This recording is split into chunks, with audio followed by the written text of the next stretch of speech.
Oh, it looks like we're live. Hello and welcome, everybody. Hopefully they can hear us okay. My sound check person will be on the case shortly. This looming shape in the darkness there is a occasional guest of ours on the stream. Why don't you introduce yourself? Hello, Saramato's back here again. Good. Yeah, so we decided, originally I see Wyatt saying, oh, Fleshy's going to join us. The original intent was to have both Fleshy and Saramatus here today. But because in the great wildlands of the Northwest, the woodworking community occasionally has these, massive power bottom festivals where they basically take all of their workers and expect them to work doubles and triples and all kinds of stuff. So he ended up getting kind of screwed by that, and so he won't be joining us this evening. But for those of you who are regular to this channel, Saramatus is good too. Okay, and for those of you guys who are somewhat regular to the channel, Saramatus is an occasional regular. But Saramatus, you had a little bit of difficulty for a minute there, but now you're doing well, and I think you wanted to lead with a joke when you were talking about coming on tonight. Oh yeah, that since the last time I was on, I think between us, you and I have lost a total of around 400 pounds, or around 3 people. Yeah, it's getting there. I lost over 100. I gained back about 10 or 20 of it, but that's baby fat at that point. And yeah, you had had some issues, but sounds like it's on the mend, and you're doing well again and working, it sounds like, so that's a really good thing. And Azarath, what's up? Thank you for the 20 spot. I appreciate that, my friend. So it's a little bit early yet. We don't have a huge audience filtering in, but you know what? I got a little sidetrack setting up, so I didn't actually share this anywhere. So let me start making the share post. Saramatus, why don't you tell us about the topic for this evening? Well, I remember last time you mentioned that you were doing I Ching readings, and I thought that would be a great thing to talk about, is the I Ching in general. I Ching would be a pretty good idea. I mean, my knowledge of it is still, at least in terms of its history and stuff, is somewhat, the same stuff you'd find anywhere. I don't have any like extra deep gnosis about it. But when it comes to divinatory systems, it's really quickly becoming my personal favorite. I didn't bring my book over. I put it over there. I forgot to bring it over. It's quickly becoming my favorite of them all, possibly because it is just its overall design really allows for a tremendous amount of interpretation when you're doing it. Not that the others don't. But one of the things that I enjoy is that since you are not required or expected to commit any part of it to memory, it is literally meant to be, you're reading the advice of the sage, and the sage, of course, is I Ching, Master Yi.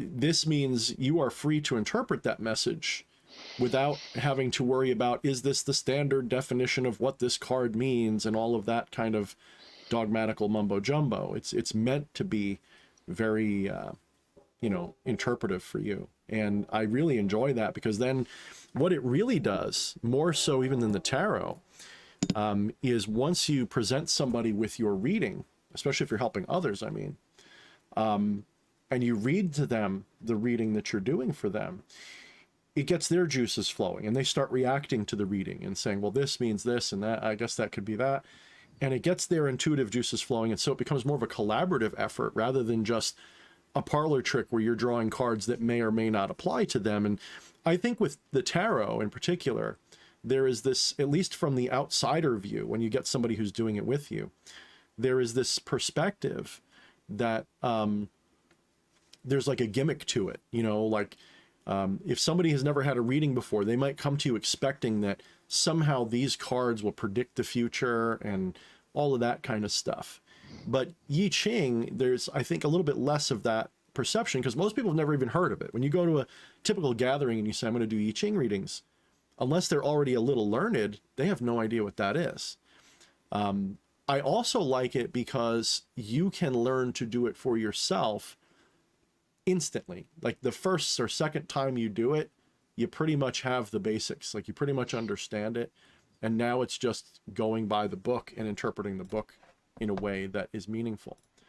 And I really appreciate that. I really think that that is a great way to do things. It takes a lot of stress off you. And so far, when I've been doing it for other people, it's very useful. And because there's less of this, you know, I am predicting something, you know, I think that that gives people a healthier feeling about what it's going to do for them, you know. And it is uncanny in a lot of ways. It's not just because it's written broadly. It's obviously there's, you know, all these different hexagrams, and they're all distinct. They don't mean the same thing at all. You know, you can't go by the whole, oh, it's a broad enough reading so it can apply to it, because it's not meant to be a prediction as much as it is meant to be sagely advice. And in a sense, I know people that don't use it as divination. I've heard of people, I know of people who literally just, they'll thumb through the book, or they'll take the different parts of the hexagram, and they'll say, well, my situation is very strongly you know, fire over lake or something, and they'll take the hexagram parts for those, and they'll use that as their key, and then they'll go to the hexagram that corresponds to, and that's also very good. So it's not that it's better or worse, it's just that I like it, as it's a very easy to do system. Wait, you got a tactical fisting hippo from Eddie? Eddie, did I get a tactical fisting hippo? Hold on, where is it? There it is, tactical fisting hippo in the comments. What is up, tactical fisting hippo? We love you, and we see you, and we thank you for being here, Eddie. Thank you so much, brother. So hold on, I am doing some behind the scenes Facebook crap to bring in the audience, see if people show up. So keep talking, Sarmatis. I'll shut up now. Okay. I think we're finally getting my video streaming a little bit better here. But I think I lost the audio. Can you hear me? I muted myself because I'm typing. Oh, okay. Can you hear me okay? Yeah, I hear you just fine. Okay. Yeah. Well, that's the thing. The I Ching has been around for like several thousand years, and so there have developed a lot of different ways of consulting it. One of the most popular nowadays, of course, is the coins. People also use dice. I remember the first time I ever saw it was in the old television series Dark Shadows, where they had a method of throwing down and rearranging some marked wands, which seemed more reminiscent of the witch's runes in Paul Hewson's book Mastering Witchcraft, except that his system was based on geomancy rather than the I Ching. Lately, I've been using dice a lot for it. I use 6-sided dice to generate the hexagrams, but I also have seen octahedral dice out there with a trigram on each face of each die. One gives the lower hexagram, the lower trigram, the other gives the upper trigram. Plus, if you go back in history, there's been everything from a chess game to determine the hexagram to, of course, the traditional Yarrow stock method. Yep. I have a liking for most of them, and like I said, when you understand the way it's divided, with the trigrams and all of that stuff, like I said, you could theoretically, gauge it just by that part too, and say, okay, the situation is this and this. What does that mean? And that's it. I mean, there's so many interesting ways to use it. I've even, heard people say it's not even what it says in the reading. It's the parts that jump out at you, just like with tarot. There's so many ways to look at it. But I think the big thing is, like you said, it's, at least 2,000 and change years old. Probably more than that. I forget when it officially was. Wasn't it like a couple hundred BC, I guess? Mm-hmm. And then there are those who also claim that before that it came from Atlantis. Well, it's funny you should say that, because for whatever reason, this week has been Atlantis heavy for me in Gnosis land. Between the algorithms of YouTube, whatever might be controlling that, my own interests, and all of that, I have been diving more or less headfirst into a lot of that stuff. I by no means got it all down in my head. I'm personally a fan of the Bright Insight addition to the lore, which is that it's that Atlantis was most likely the Eye of the Sahara, the Reshat structure, and I think that is probably something about that is, it feels right. There's something, it's just wrong enough that it feels right, if that makes sense. It's not in the ocean, so people are like, oh, that can't be it. Yeah, but it's just cataclysmic enough. What would have had to have happened and the way things were described makes a whole hell of a lot of sense. And we have to remember that whatever Atlantis was, it wasn't just an island. It was an empire that probably dwarfed most of what we would think of as an empire at the time. So, you know, it probably did stretch, if it did exist, it probably did stretch, you know, probably to the Americas, just a guess. But we see what looks like evidence of a, just like we have today, a global spanning, you know, civilization, with several different groups or empires or whatever. And it's really hard to say. There's too much that's coming to light lately, that actually echoes a lot of the stuff from, not to give too much credit to, but echoes some of the stuff from the Theosophical Society and, you know, Steiner and Manly P. Hall and all these people that were saying stuff. Not to say that they had it all right or anything, but, you know, it's interesting that these things that not that long ago would have been laughed at, they're not just entering the conspiracy sphere anymore, but now that we've had so many conspiracies as of late being proven to be true in some way, is it that much more of a stretch to think that there's something being hidden about these lost civilizations? I don't think it's a stretch. I think it makes perfect sense when you consider what they're saying is the case. So I don't know, Johan, you give me your take on it, but, you know, I am inclined to believe that there is something to this.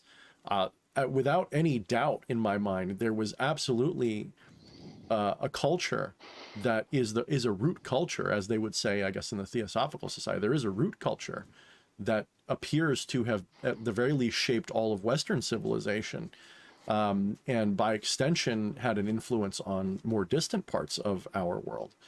But you know, it's sort of undeniable to me, especially this whole idea of the Proto-Indo-European, you know, origin of things, that's older than everything, that, you know, that this culture came before even, you know, the Sumerians or potentially Egyptians or whatever, and you know, all the different connections that are there. It's almost like, how much longer can they deny this? Because yes, I know that there's no concrete proof, right? There's no smoking gun yet that says Atlantis was here, or this was a big world-spanning civilization.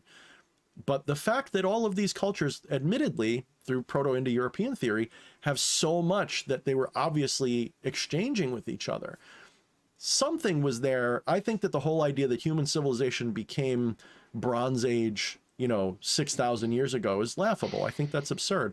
When you look at Göbekli Tepe, there's no way that those people made those monoliths with their fucking dicks. You know what I mean? What else would they have been using? So, something to keep in mind. So, yeah. What's your take, Johan? What do you think?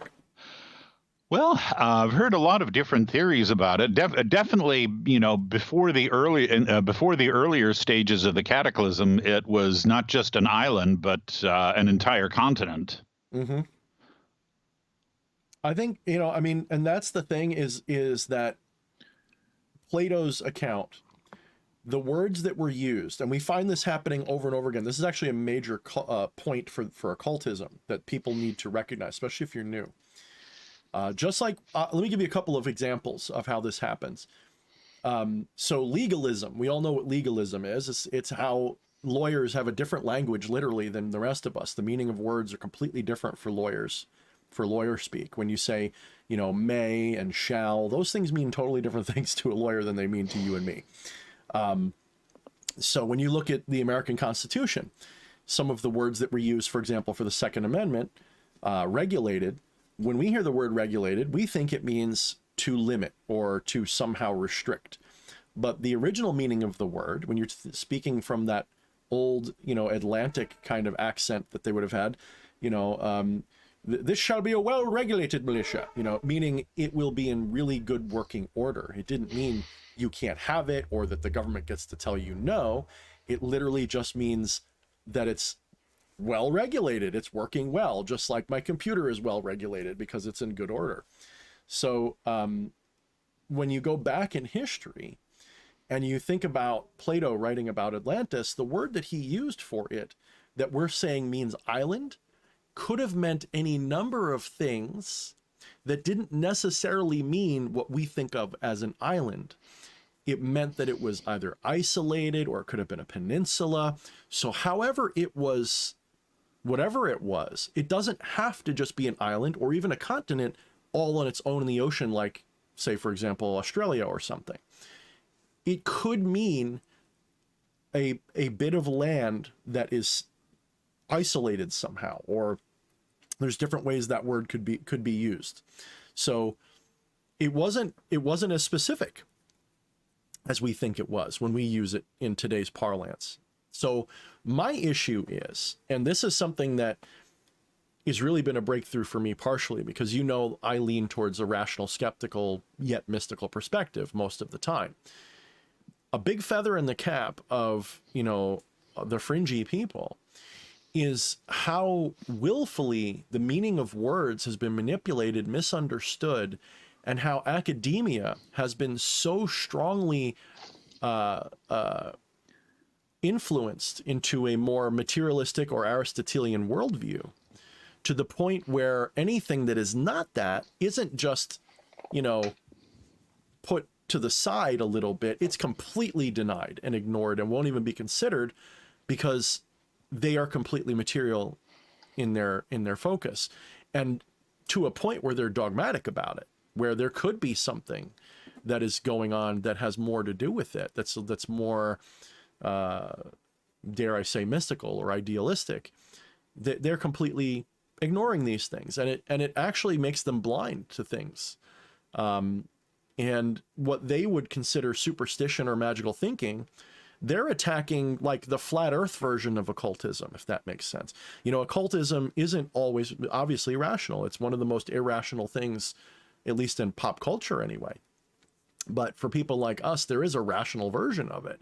And it's not just, you know, I believe in spirits and stuff. There is more to it than that. And it's very rational. It's actually, in a lot of ways, it answers questions materialism can't.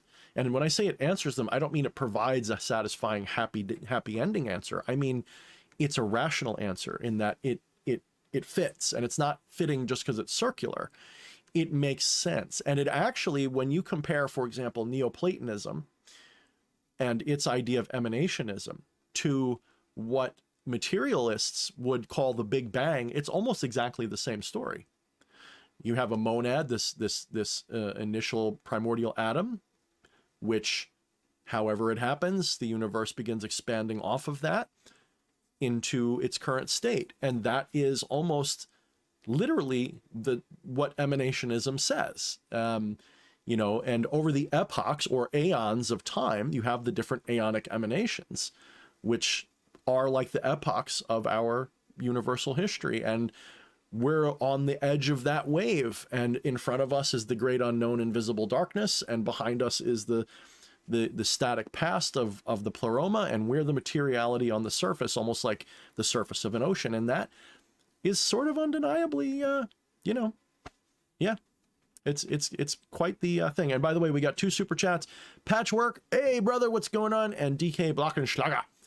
Send a $2 super chat if you're not part of the CIA, Illuminati, or part of my imagination. Thank you. That's a great way to do it, DK. You're going to make me rich. Unless I do have a bunch of fakers in here, then that won't be so cool. Yeah. And as B.W. Shepard just pointed out in his beautiful comment, at the end of the day, occultism was the beginning of all written, we'll say, rational knowledge, and there is no denial. So this is what I think happened, and you can clarify if you disagree or agree. What I think happened was these groups that I refer to as the hidden masters, they know they know most of the stuff that we think of as mysteries. They probably know or have a pretty good idea of what happened with Atlantis and further back than that. They probably know what's real and what's really not real about mysticism and all that stuff. They probably have a pretty good idea, and most of them practice this stuff, if not all of them. And I think at the end of the day, I think that when you had this sudden renaissance of occult study in the early, we'll say late 1900s or whatever, that golden era when you have Aleister Crowley and you have,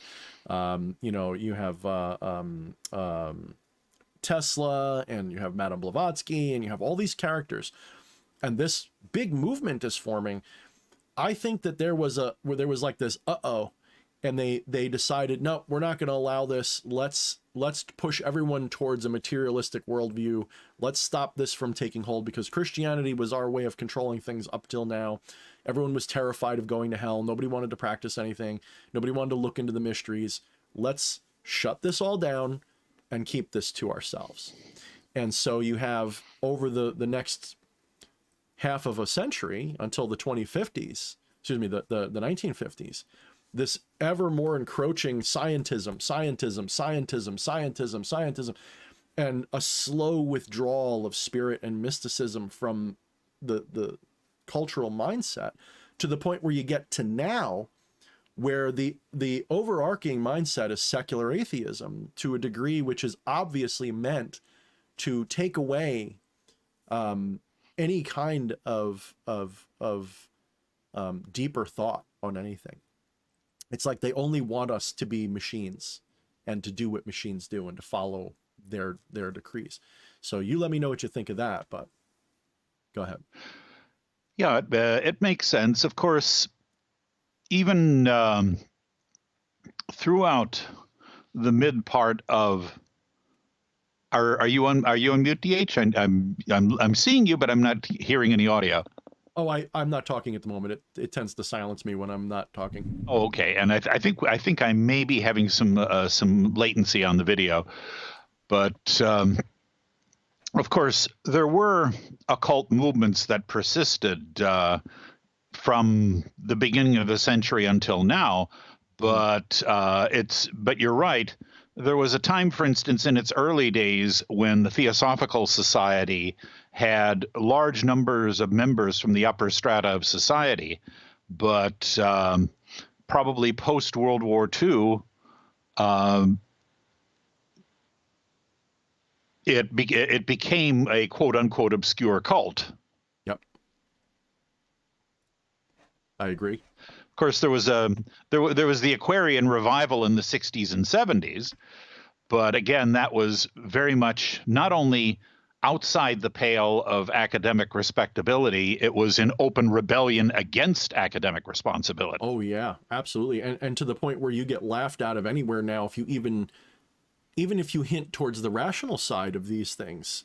I mean, look how hard people who study meditation have to work to keep it academically allowable, because it's like it undeniably has benefits, whether they're spiritual or physical, and it's like they're pained to admit it, and they want to make sure you know that there's nothing spiritual about it at all. It's it is just brainwaves, guys. That's all it is. There's nothing more to it. Thanks, Jay Sauber. Jay gave us a nice $4.99, and welcome Jennifer, and also goodbye, Jennifer. She says she might pop back later. So hi, Jen. Bye, Jen. Good to see you. But Patchwork agrees with us. He thinks that we're on the right track. And I want to BW Shepherd. Now I know you're a fan of, Sarmatis. I know you're a fan of your occult history and lore too. I know that's one of your strong points. You're very well read.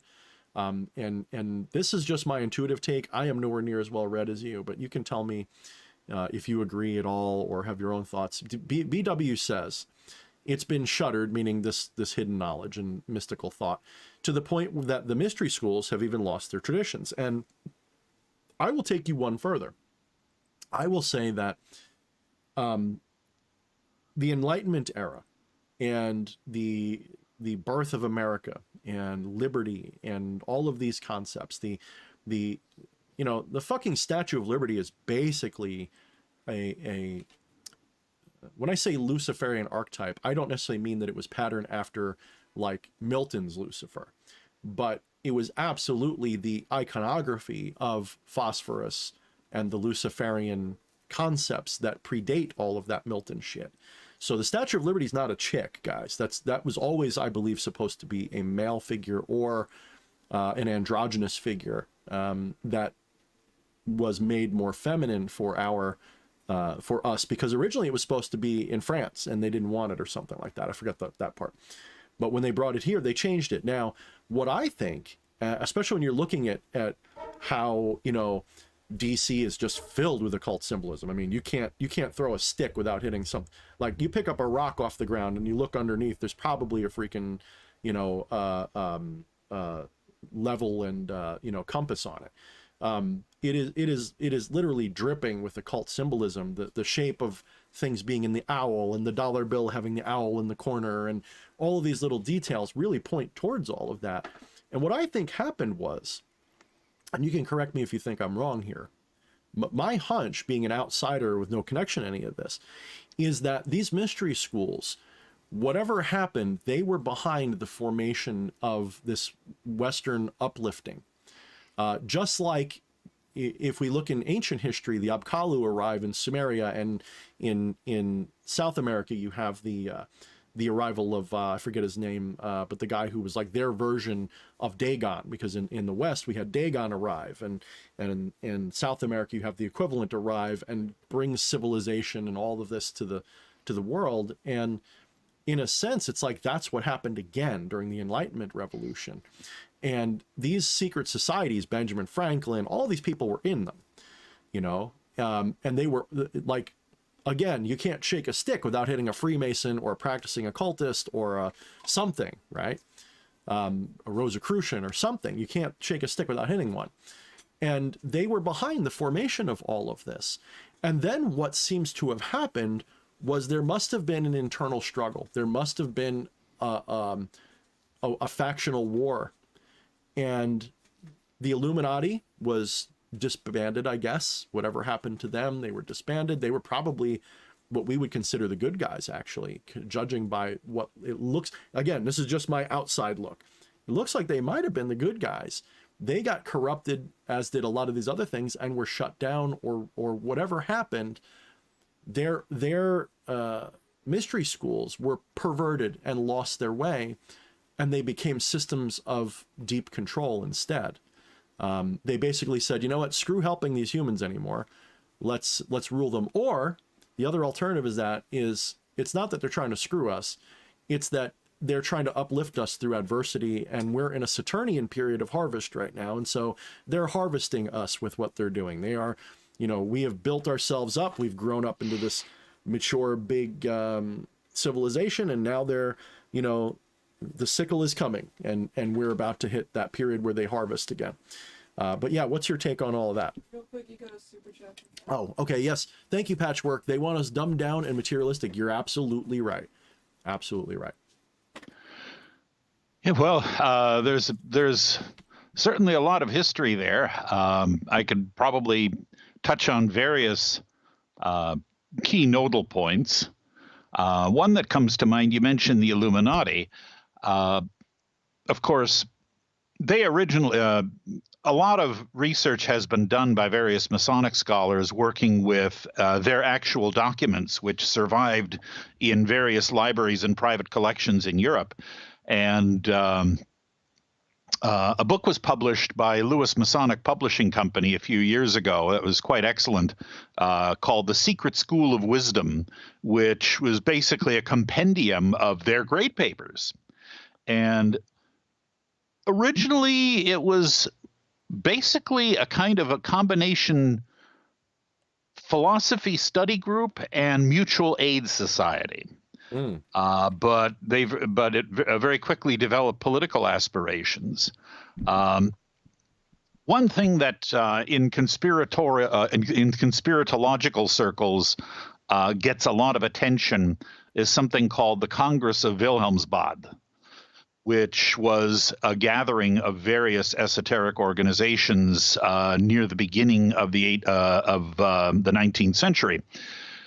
And most conspiracy theorists make it out to be all the evil secret societies getting together and plotting to take over the world. But in actual fact, if that had been what they were about, they wouldn't have made much headway at all, because the Congress of Wilhelmsbad was divided along factional lines between two principal factions. One was the Illuminati of Adam Weishaupt, which was represented at the conference by Baron Freiherr von Kniga. And I think Eddie just got a boner, but keep going. If Eddie's still here, that you're speaking his language. Okay.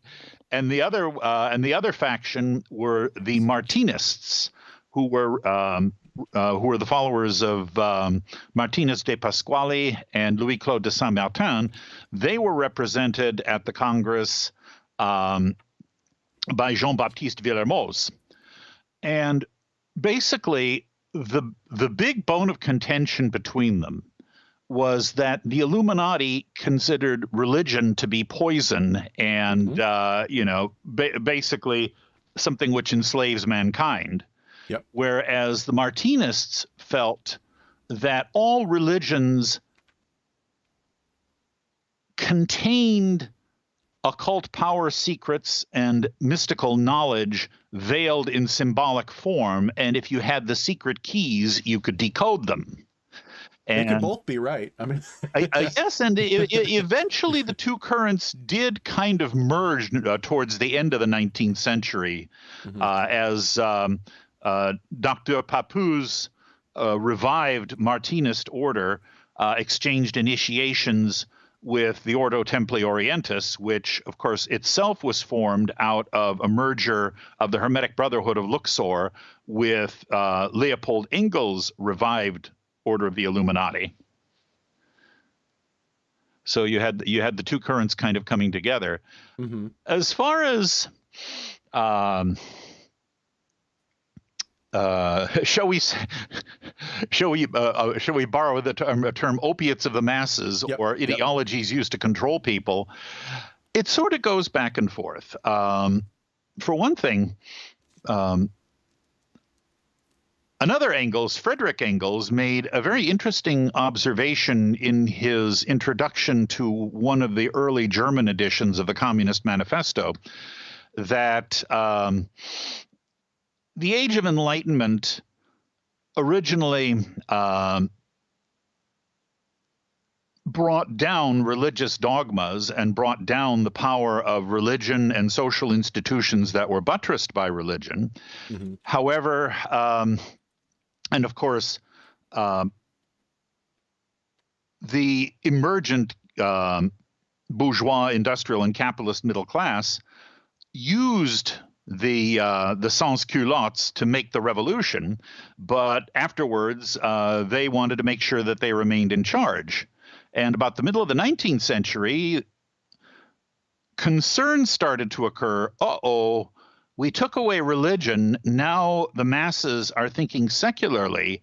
Oh my goodness! Now they're going to start to think that they're entitled to things. And so at that point came what we now know as religious and evangelical fundamentalisms, which were largely bankrolled by Texas oil families and other rich families from that region, who basically put all their money behind these jackleg preachers to create a religion that was engineered and designed to be an opiate of the masses. Yep, that sure seems like what's going on, or what did happen and is going on again. I mean, the opiate of the masses now is the tech. That's the new. They've figured out how to perfect it, and it's seamlessly integrated so that it's not a religion anymore, but it's a lot of people's religion. A lot of people that we're friendly with, I go, man, you guys almost worship technology, almost. Like it's like one little preference away from like putting on a robe and like bowing down to your computer. I mean, it's pretty crazy how people in a way it's like playing both sides, good cop, bad cop, however you want to put it. On the one side, you have religious fundamentalisms, and on the other side, you have secular atheism, secular humanism, scientistic ideology. And people think that they have to choose one side or the other. Right. And right. whatever It's whatever binary side of the always. dichotomy you choose, ultimately you're serving the same masters. Yeah. Let me cut in for a second. Alpha gave us a super chat. She says, old occult knows philosophers and the Marcellinas, the woman that had the truth in knowledge were all God and live your life to the fullest. I guess she's saying the old occult knowledge is that we're all God, etc. And that, you know, it does seem to me that that's the thing they don't want you to know. Even if you come from maybe a less non-dual, like hardcore position where we're all the God, some people would just say we're part of God, and that's enough for them. But that alone is enough to undermine so much of the control that's being done, because it's like, well, you know, if it's all God, how dare you attack God? You know, why? It's really hard to convince people to go to war with one another when they all see each other as the same family, the same species, the same this. You have to isolate them from each other and make them feel separate in order to get you to do things. And if everybody has the belief and understanding that we are all part of the great whatever, that's harder to do. You know, it's a lot harder to convince a bunch of enlightened people that see the divine in one another to go commit atrocious acts. You know, you wouldn't have Ukraine, you wouldn't have, you know, Iraq, you wouldn't have all this stuff going on. People just say no. Why? And not only that, you wouldn't even have to have forced systems of socialism. People would, just like most of us do, would just gladly give what they could afford to help one another. It wouldn't be such a hard thing, a hard sell, but it is a hard sell. That my main contention against that system is that it's not voluntary. I'm not saying there's no voluntary forms of it. There are, of course, but those are few and far between, or less viable. And so we have to make it a rule that you must give money to the proletariat. You must, you know, and it's like, okay, well, there's got to be another way. We don't need to be ruled as this guy that I forget his name, but he did the Watchmen. That comic book guy is also an occultist. As he said, we don't need rulers, we need administration. And it is absolutely true that we don't need rulers. In fact, the fact that human beings have been so, of the last 50 years in particular, have been dumbed down to the point where we have no more excuse to be stupid. We're not living in the 20s or the 1800s or something anymore, where most people couldn't read or something. Everyone's got access to any information they want, and yet all they want to do is look at titties and what's Usher doing. Is Usher even a thing anymore? You know, that shows you how much I'm on board. So that's all people care about now. And it's by design. This isn't an accident. This is what people have been pushed into. And that's how they got us now. By the way, Patchwork gave us another super chat. He says, wokeism is the opiate of the masses. And I would also say that one of the good things about my current evolution on the political stuff is that, you know, I finally yanked my head out of my own ass in terms of being really partisan about things. And I kind of got sick of the people that I agree with on the right, generally speaking. It's like, I agree with you that we don't want globalism, and I agree with you I don't want communism or anything. But I don't want fucking hardcore trad fundy Christian conservatism either.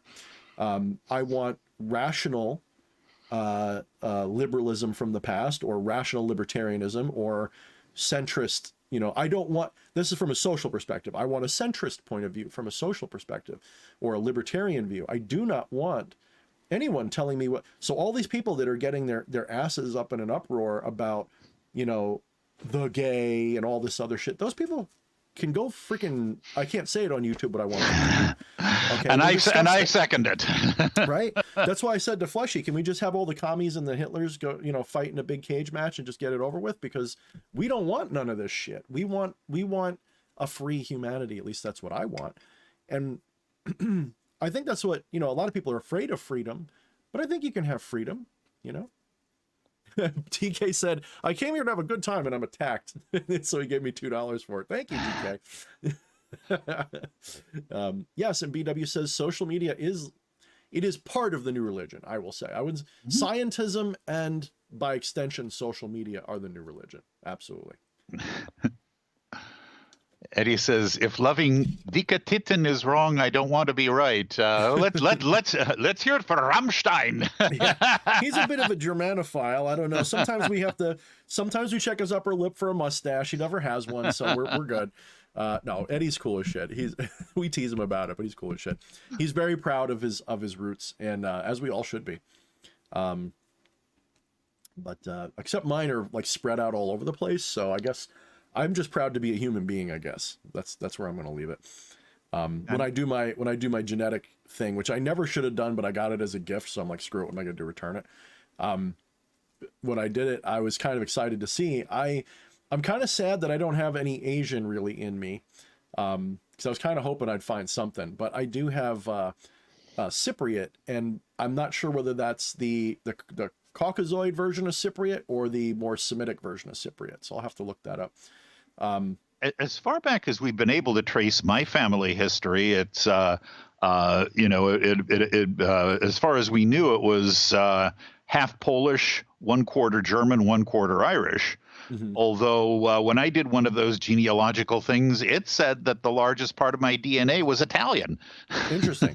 I mean, you don't have the Italian look, but you don't not have it either, so I guess it could be.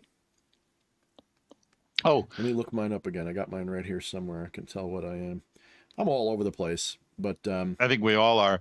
Regarding the gnosis about we're all God, that reminds me of a story told to me by a college friend of mine who's a New Thought minister, and you said he told me this about one of the original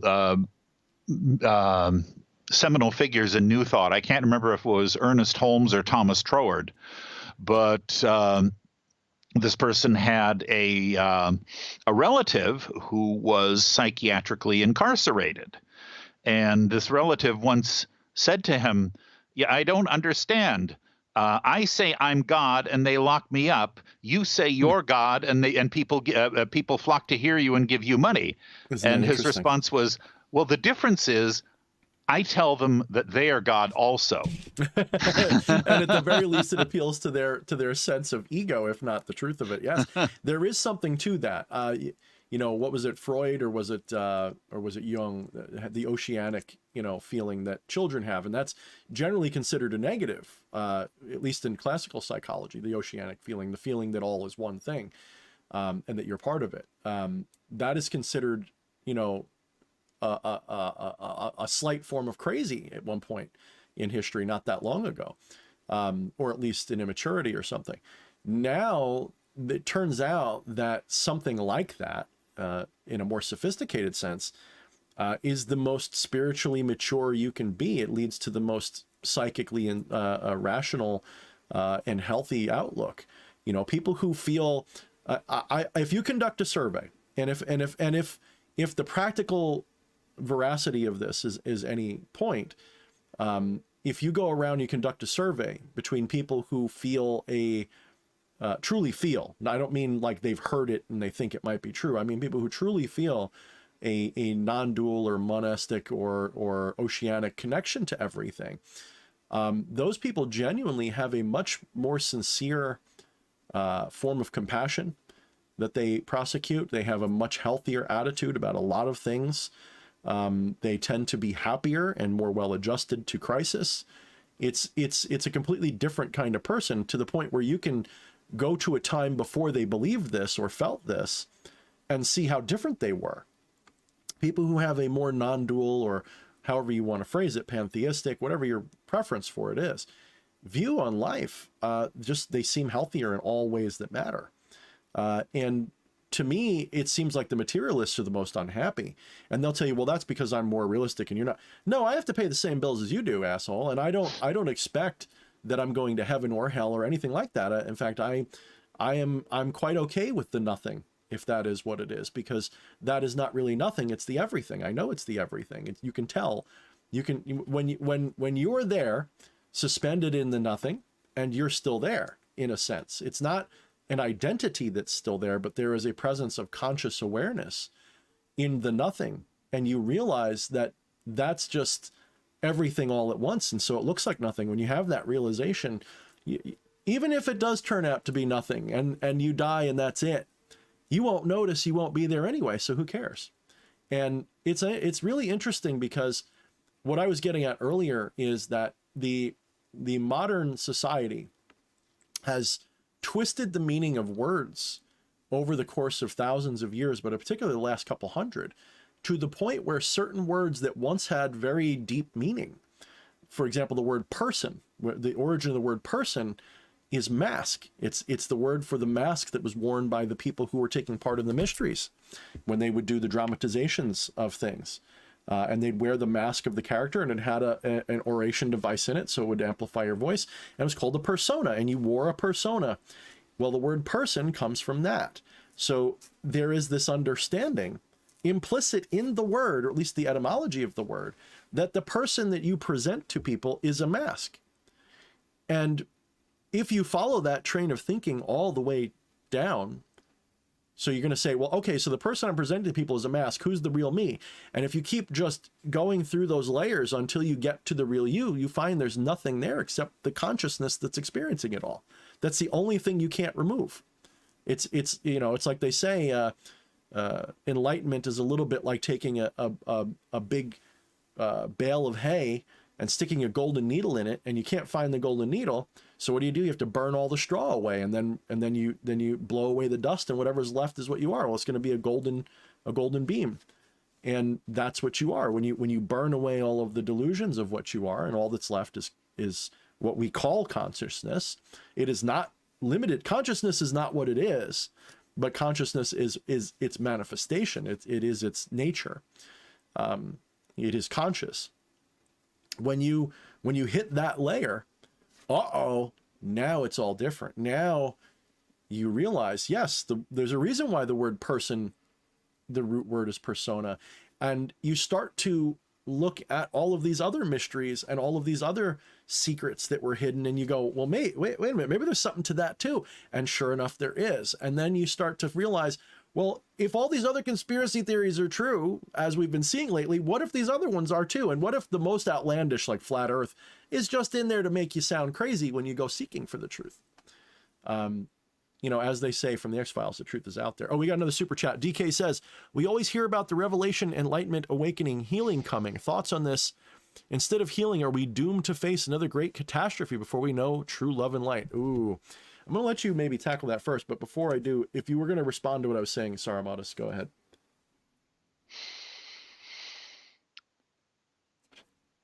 Well,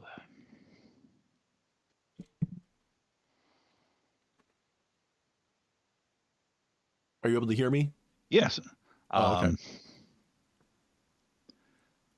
I think to a large extent, it's probably up to us.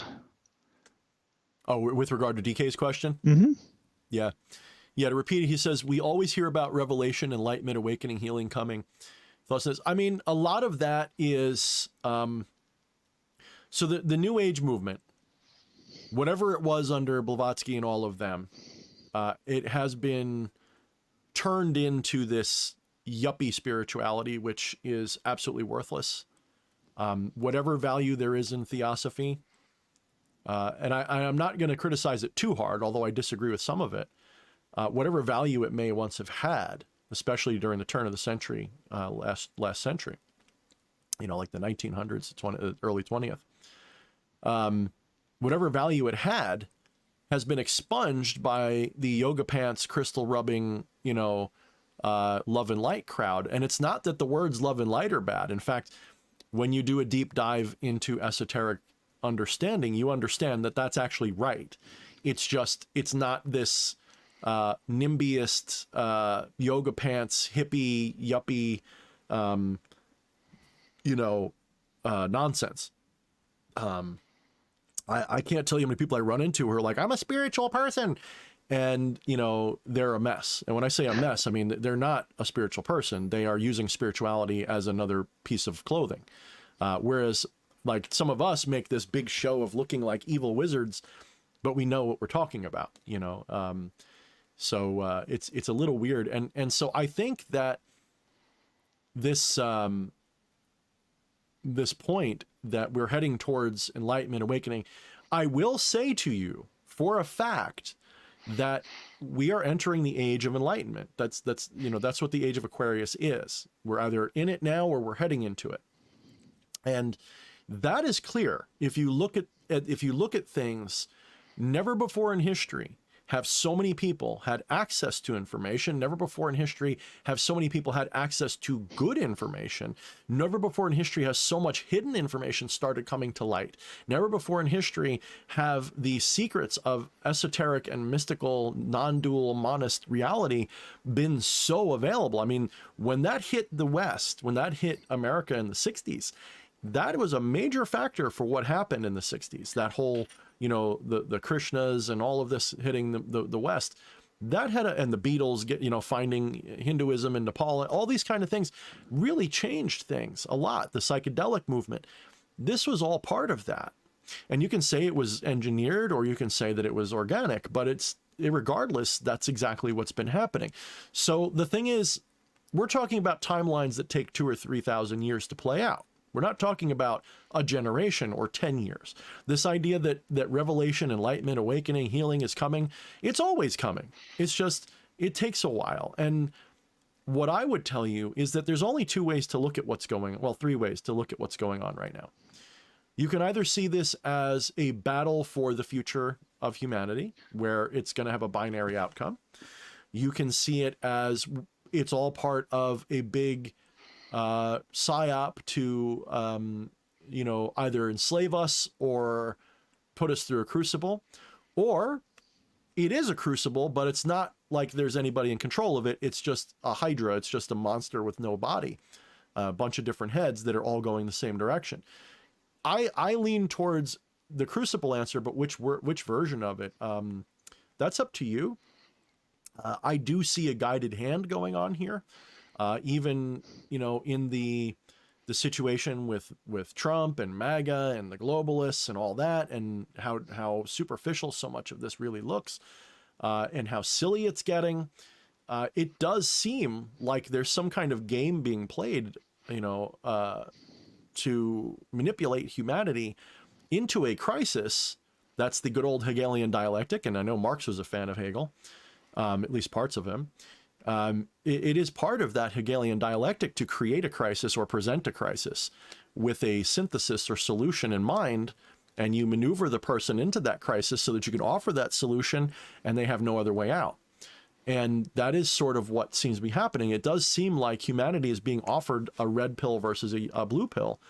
And the question is, do they expect the majority to decide, or is it going to be some minority, or, how's this going to play out? I will say it's not going to play out in our lifetime, not completely. Some of it will.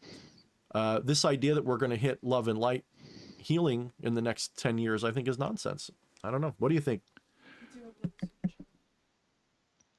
Oh yeah, we got a super chat from DK. DK says, asking for a friend, swim. Well, I'd say enlightenment, healing, and all of these things are for each of us to obtain for ourselves by our own efforts. Mm-hmm. And as far as catastrophes go, well, I think our own mind, to a very large degree, creates our experience of the world, and so.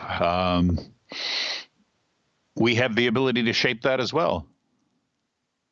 Yeah, I not only agree, that's a major point, is that, again, with the meaning of words, when we talk about what academia says about these subjects of consciousness and the mind and all of this, now they have their own definition of it, but their definition is poppycock. They consider thoughts part of consciousness. They consider these things. Consciousness is not part of thoughts, and thoughts is not part of consciousness. Consciousness is that which is conscious. It is that which is aware of the thoughts. Mm-hmm. It is the emptiness in which the thoughts happen. To say that the thoughts are part of consciousness is like saying that a car is part of the road. Now, from a non-dual sense, yes, you could say that. But if we're talking about a philosophical sense and we're trying to be precise, we don't want to equate your thoughts with consciousness, because then we can't say that a dog is conscious, because we don't think that they have thoughts like we understand them anyway. So thoughts and consciousness are not the same thing. And I know this for a fact because it's possible for me and all of you guys listening to my voice to exist in a state where there are no thoughts, but you are conscious the whole time. So Western modern metaphysics, which is bullshit, modern science, especially with regarding things like consciousness, their idea of it is so juvenile and so pathetically wrong. It's not even asking the right questions at this point. You know, they're looking for something in a brain that causes consciousness, or you know, they only have a couple of ideas to work with. The brain somehow causes consciousness. Okay. What part of the brain does that? Well, we don't know. What do you mean you don't know? Why don't you just start cutting pieces off and see what works and what doesn't? And I think we might, oh yeah, we lost your video, Johan. I don't know if that was intentional or not. Sorry, Modest, are you still there? Yes. Oh, okay, we lost your video. I wasn't sure if something happened to you. It's fine. I just wasn't sure if something happened to you. There's that better? It probably will be in a moment. There we go. Yeah, that's fine. Oh, okay. You're good. I've got a big lag on the video. I just got the screen that was there when my video was off. Oh, okay. Well, if you're watching the YouTube video, there is a big lag. I sent you on your Skype. You can see the actual what we're actually seeing right now. So okay. So if you're joining by YouTube, that's at least 30 seconds delayed. That's probably why you're having problems.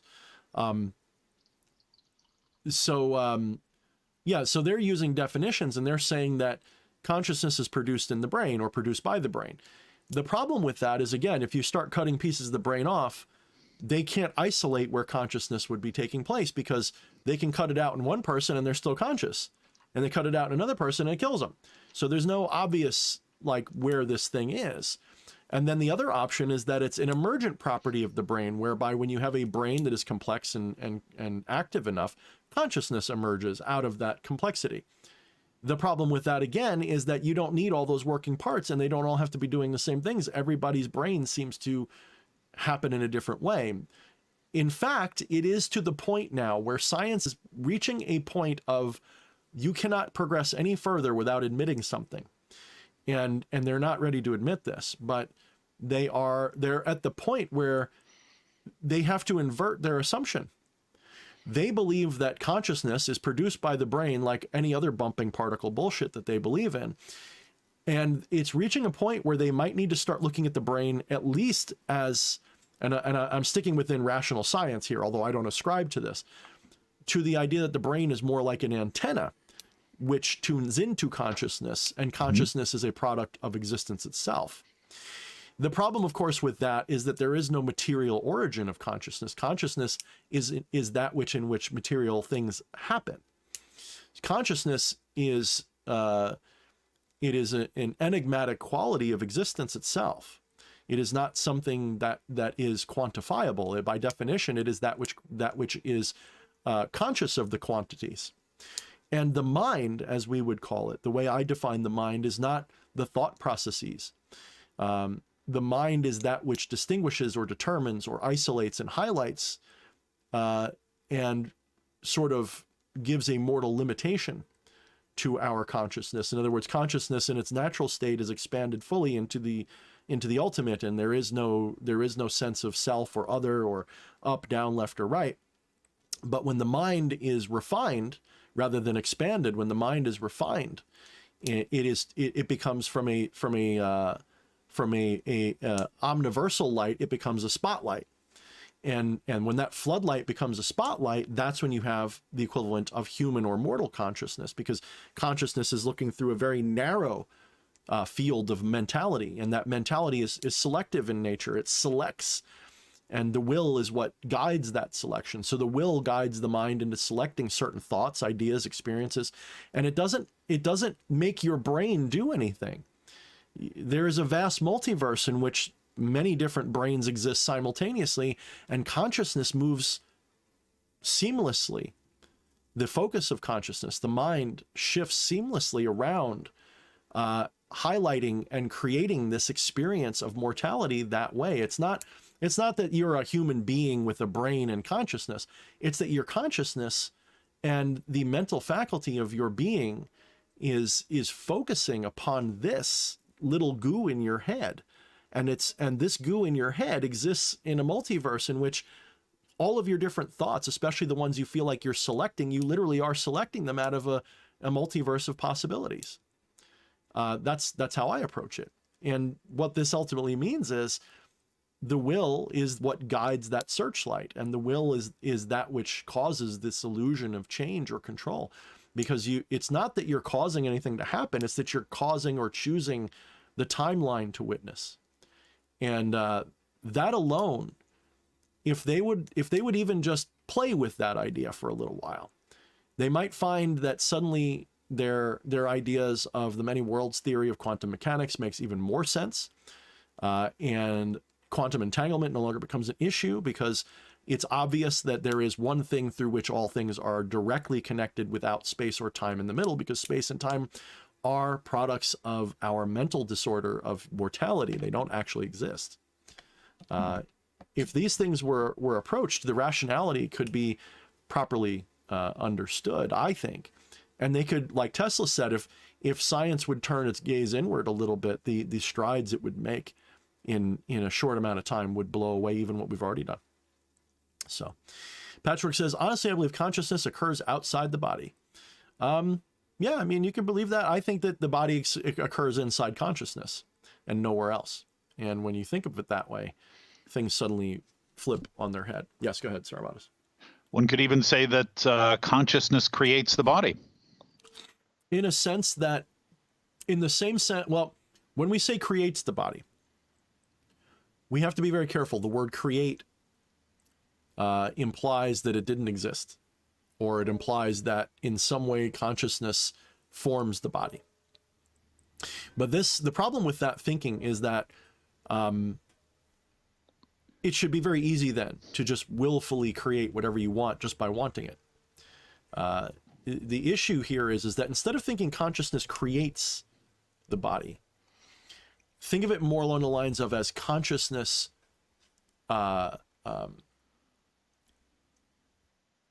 there is a higher enigma, we'll say like a Platonic form, which is generally misunderstood again by academics. They think form means shape, but I don't think that Plato or any of his later contemporaries or whatever thought that way. I think that the idea of form, as we use it in the colloquial sense, is a shape.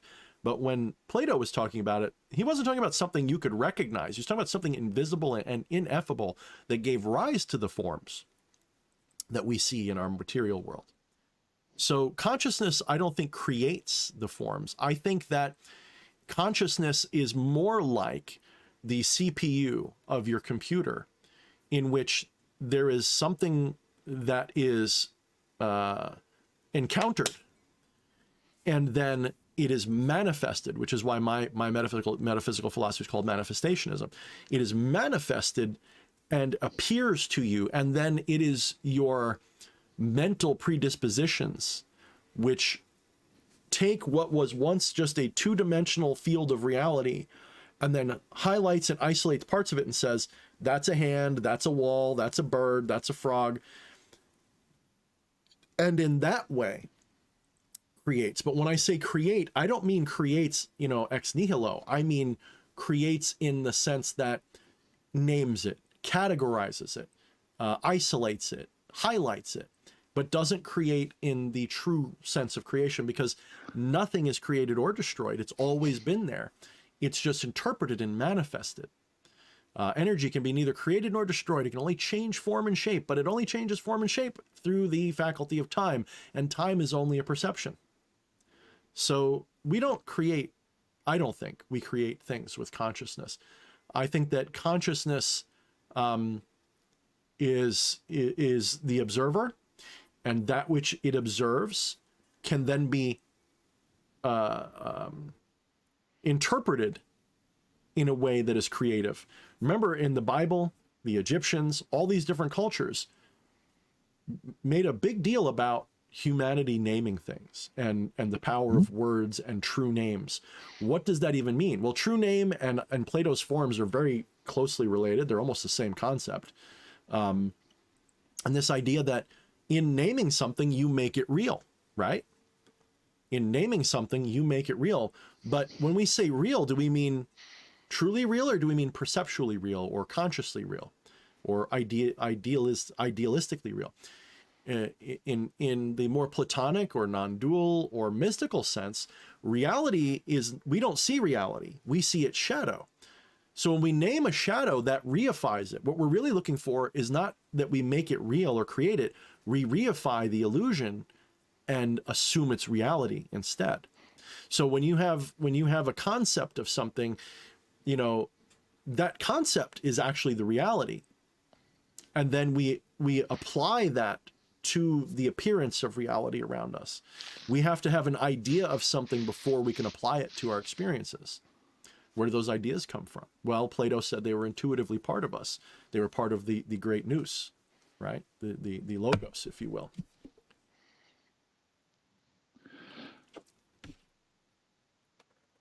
We lost your audio, DH.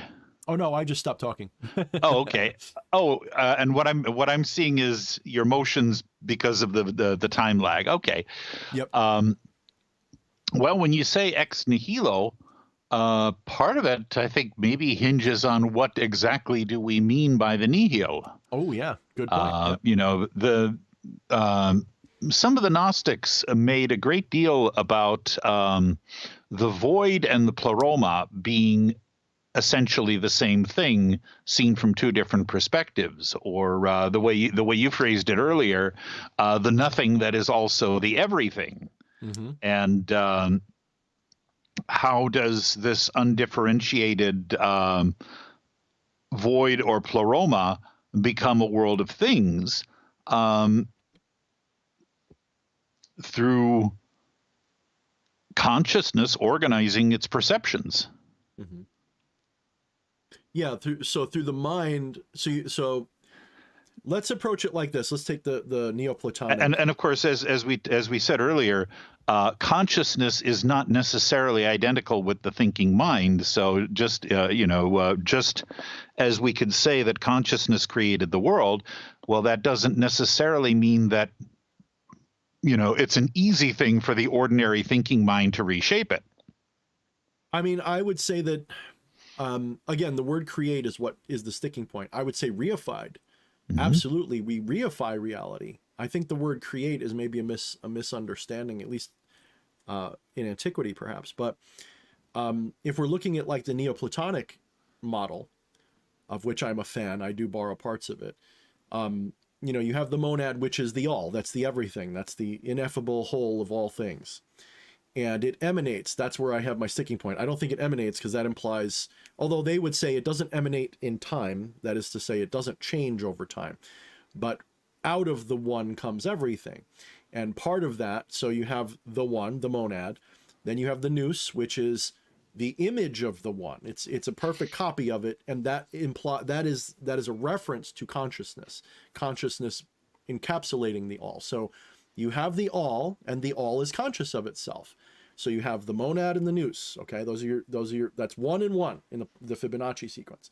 Then you have after that psyche, or soul, as we would use the term today, or spirit, and that psyche is the pleroma. That is all the things that the nous, or consciousness, or mind, or whatever, is conscious of. So these are all the possible details. So think of it as if the monad is a singularity. It's got no edges, it's got no boundary, it's got no shape. It is all there is, and it is a singularity. It fills all space because space doesn't exist. It is all. It would be that would be 0 point energy. It would be the null space, if you will, counter space, another word for it. So it would be the hollow, the emptiness around which this bubble of reality is emanating. And this monad, in which all things is the same thing, is conscious of itself. It's aware of itself. And so it has an image of itself. But that image of itself is ever so slightly inferior to the original, because just like a reflection, there's always a little bit of a loss in your reflection. So even a perfect reflection isn't perfect, but it's as good as you can get. So the nous is like a perfect reflection of the whole. It is a perfect knowing of itself. So it's one and one. So they're both ineffable at that point. So in order to have effability, you actually have to no longer be looking at something ineffable. You have to focus on something. So imagine the monad is like is not just a pinpoint singularity. Imagine it as an analogy being like a gigantic slab of marble. And in this marble are an unknowable, there's an unknowable number of dimensions of variability. Okay, you know how a marble has all these striations of color. Imagine a fractal like infinity filled with all of this. And then that infinity is conscious of itself. And when it's conscious of its entire self, what does it see? Well, it would look like nothing, because what does everything all at once look like? What does a movie look like if you watched it in an instant? It would be a flash on the screen. You wouldn't make anything out. It would be blinding. It would be deafening. It would be a big blink and a whomp, and the movie's over. And the entirety of existence all at once would be very similar. It would be just a big bright flash and a lot of noise, and it would actually deafen you and blind you. Sort of like when you look at the sun. This is why the sun and the moon, this is the symbolism of the sun and moon, by the way. The sun, when you look at the sun, that is the one, that is the monad, that is the all, as symbolism wise. And when you stare into it long enough, what happens? You go blind. When you look directly at the sun, it becomes a black sun if you look at it for a couple seconds. The disk of the sun goes from brilliant to dark because your eye burns the image. So you can't know the monad directly. You can know its reflection, though, and that is what the moon is, symbolically speaking. The sun is the all, and the moon is its reflection. And you notice that they're the exact same size in the sky? Well, that wasn't lost on the ancients. This is why they equated the two symbolically as the monad was the sun, and consciousness or nous was the moon. And then you had everything emanating from there. So if you really want to see detail, you can't see the entirety. You've got to zoom in on a part of the specific. And when you do, just like when you zoom in on a slab of marble, suddenly all those little details and striations stick out. Maybe in this giant slab of marble, there's a little striation that looks like Saramatus right now. And because it's hyperdimensional, it exists in a dimension that we call time, where it's evolving, but it's not moving, but it's evolving. The shape is evolving in a relative way, whereas just like it appears to change, but only if you move through it selectively. This idea is found actually in virtually everything, because in most of these traditions there is this idea that the monad enters into its own illusions and becomes trapped within them, either as a part of the monad does this or the totality of it. Depending upon your school of thought, there's no difference between a part and a totality. It's all the same thing. So why split hairs? You know, it's the monad enters into this. So just for you guys who like Neoplatonism, think of it this way.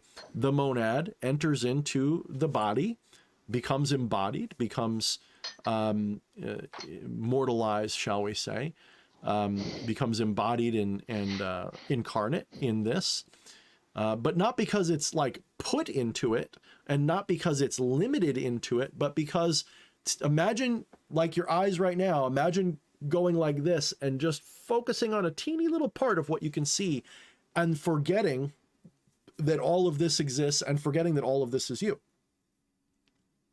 Or another way to think of it is like, imagine a big spherical mirror with the mirror on the inside.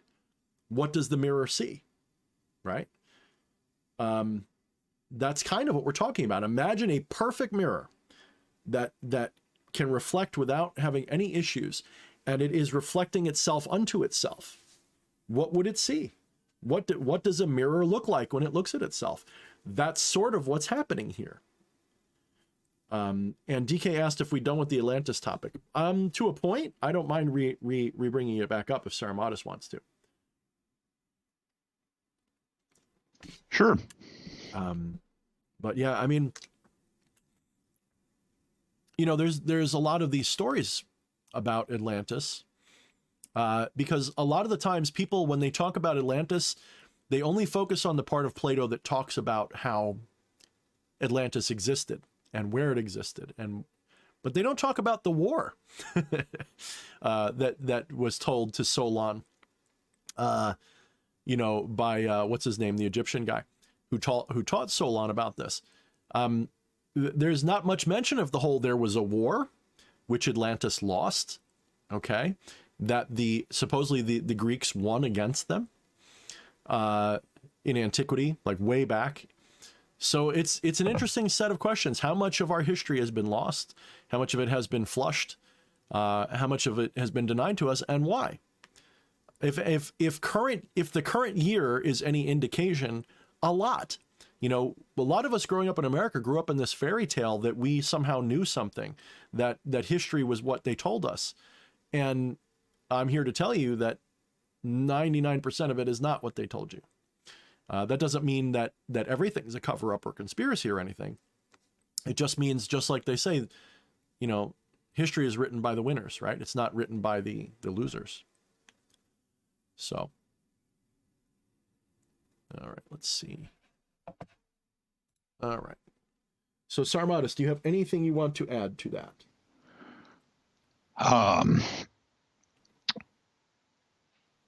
There's a quotation from one of Lord Beaconsfield's novels. I think it was Coningsby, in which this is a very loose paraphrase, that the events of the world are made by personages other than that which we have been led to believe. Wait, say that part again. You broke up a little bit for me. Give me a minute to actually look up the actual quote. Okay. Yeah, no problem. Yeah. Rather than trying to badly reconstruct it from memory. Sure. I just picked up this book while you're looking this up. There's this guy, Robert Sepper, and he's a little bit out there. I kind of like his YouTube channel. You know, between him, Bright Insight, and Randall Carlson, and some of these other people, you can really get a good vibe for things that we're missing. And then if you go, of course, with the classics between Manly P. Hall and, you know, Madame Blavatsky and all of that stuff, somewhere in all of that. See, the thing is, people want it to be exactly what they've heard from these mythologies, and you can't take it literally. You gotta approach it with this weird quasi approach where it is both true and mystically, true and metaphorical at the same time. So there's some truth in it, and there's metaphor too that's symbolic. Just like what does the apple of Eden even mean? Are we talking about like a literal tree? You know, what are we? Is this a metaphor?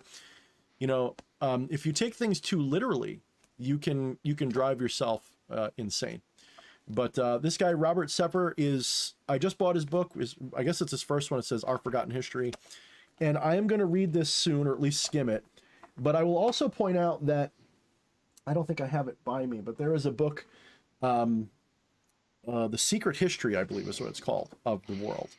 And that too is also a good book. Although I will add to that, though, the idea that this book was like a favorite of Oprah Winfrey, not the one I just pointed at, this one, the Secret History of the World, or whatever it is. That one I do have my reservations about, just because it was accepted by the establishment so much. So it does kind of make me wonder. You know, they don't want us to know all these things, so why would they endorse a book like that? So it's very good on one level, but even I was looking at that going, okay, I can see why they're pushing us this way, but why would they say this? This is the one by David Oveson? No, what was it? Do I have my Kindle on my phone? I could find it there. Hold on. It's an excellent book, even if you don't agree with it all. Like one of the things that sucks is, as being the person that I am, I hesitate to recommend things unless I can fully endorse them, you know? And there's a lot of things that I can recommend that I don't endorse, if that makes sense. Like they're just entertaining or useful. Okay, The Secret History of the World by Mark Booth. That's what I'm talking about. Okay. And if you can get your hands on that, I highly recommend it. Oh, that's right. I had an audiobook version of that one some years ago, and he referenced other works by David Oveson. Now that you just jogged my memory. Oh yeah, I know you're a big fly. I should, you know, if I start an order, you should be in charge of the library, like you and Eddie. I'd be most honored. Oh, by the way, found the quote. Let's see if I can get back there. Where did I put it? Yeah, Saramadis's book of the month. There'll be a lot of classics.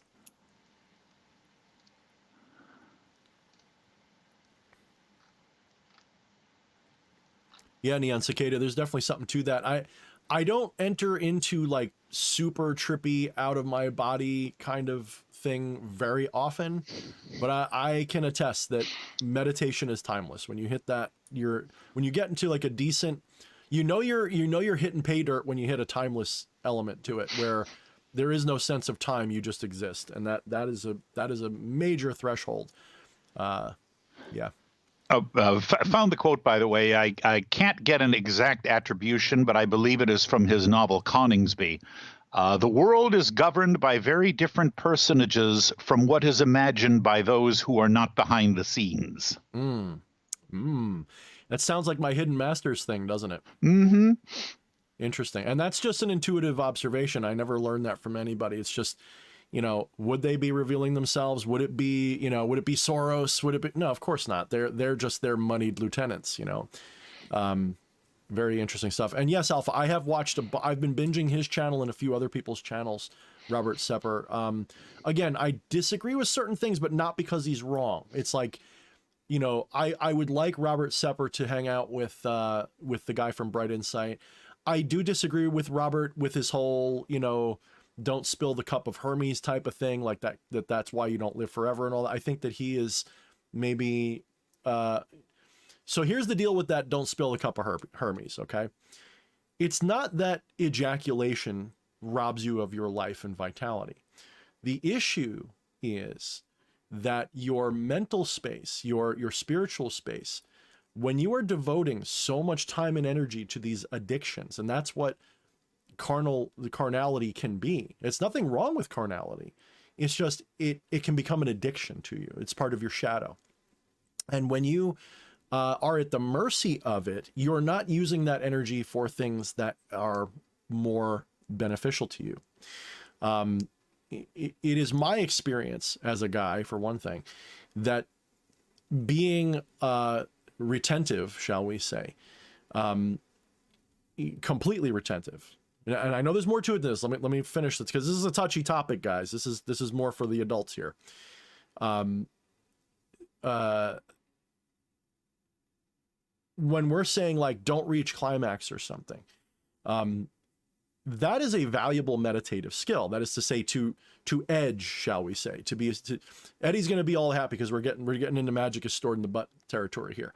But edging, or coming close to that and not giving into it, is a very powerful magical technique, to the point where I would tell you that when I was younger, one of the things that I would do is, and this is going to be a little adult, guys, we're all adults here, you bring yourself to the edge and withdraw, and you do this many times till you build up this potent creative energy, and then you unleash it on something spiritually. The physicality of the act is not what drains you of your energy. It is building this energy up and throwing it into nothingness. That is to say, you're building this energy up and it's just for the pleasure of a couple seconds of an orgasm, and then it's over. That is a waste. There's no question, but there are ways to channel that into productivity. So for example, there is a website, I don't know if this is a true ancient technique or just something more modern, but there is something called onking, and it is a meditation you do while either having sex or masturbating or whatever, where at the moment of play, and this is for the men, for the women, it's a different story. I can't speak for the women.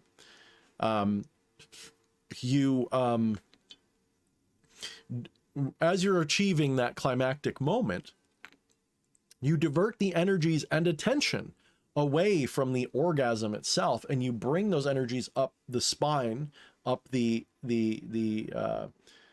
pathways, like the Kundalini pathways, up through your chakras. When you hit roughly around your solar plexus or heart, you go through your solar plexus and you onk it. So you imagine the shape of an onk. It comes up to your solar plexus, you shoot out in front of you and then around behind you and into your heart chakra, in through your back, and then allow that to circulate back up and out. This causes a cyclic flow to happen, and it becomes like that toroidal shape of your energy body. that energy isn't wasted. It's now pumped into you, and it strengthens you. Now, I will agree and admit that when I do that meditation, after not having done it for a while, there's also some breath holding that goes in. It's more complicated than that, but I'm just giving you the very simple version. When you do that, yeah, for a couple days, you can feel quite the enervation hitting you in your body and everything else. Probably to the point where I should probably do it again soon, not gonna lie. But this idea that you're supposed to retain this energy like a miserly, person holding on to your cum basically forever. You are literally, in that case, I think you're setting yourself up for a blockage instead. So I disagree with Robert about the finer points of what he's saying. He's not wrong in the sense that there's no danger to porn. Of course there's a danger to all that stuff. You can get addicted, you can overdo it, your energies can go in the wrong places. But to be a total prude about it, or only do it up to climax and no more, you can actually have health problems from that too. So what he's talking about is you bring yourself to the edge and you don't cross that line, and you do this more than you do the other thing. Things I could reveal that I probably shouldn't, or talk about a little too personal, but there are certain things like you can do with succubi where you can, you don't squirt. Okay. You get to that point and you share that energy that they help you build. Right. So maybe I'll release something about that at some point. Not that it's like my forte. It's more like something that I'm aware of that has been used successfully. But yeah, it's not that it's wrong. Okay. I'm not trying to say that it's wrong. I'm just telling you that it is right, but in a direction of degrees, not in a binary fashion. So he's not right or wrong. I just don't think his take is correct. I think his take, he goes a little too far. I don't know. I don't know if you got an opinion on that one, Saramatis. I don't know if you know anything about that stuff. I see Ajna talking about Sushuma, and it's, that's, yep. So, but do you have a take on any of that? Saramatis, are you still with us? I was muted. Oh, okay. No, you summed it up quite well. Of course, there are a lot of different approaches to magia sexualis, and a lot of different techniques, but exactly the total abstinence is not sexually healthy. Right. Neither one is, right? And this includes whether it's masturbation or not. Nor is, of course, sex addiction either. Neither one, right? So, I prefer the more balanced perspective of it. I think this idea that you can retain your loosh forever, so to speak, I think that's a little bit much. But or that's why you only live to 80 or something. You'd live 1,000 years if you never jerked off. I don't think that's true, because go find a eunuch that hasn't had an orgasm in 20 years or whatever, because they're just not interested. Yeah, I don't really see that. I mean, if that was the case, then these perfectly celibate monks that literally rarely touch themselves, because they would all live to be 1,000 years old. So that's not it. So, and let us also remember that when the ancients spoke of eternal life, they didn't necessarily mean the body. They were talking about the soul, the spirit, and the ancients, listen to me carefully, guys. Anybody who's a skeptical minded person, the ancients absolutely, verifiably did perfect immortality. The gods that we talk about are in most cases examples of people who immortalized themselves. They were so culturally significant that they became the archetypes of our collective conscious.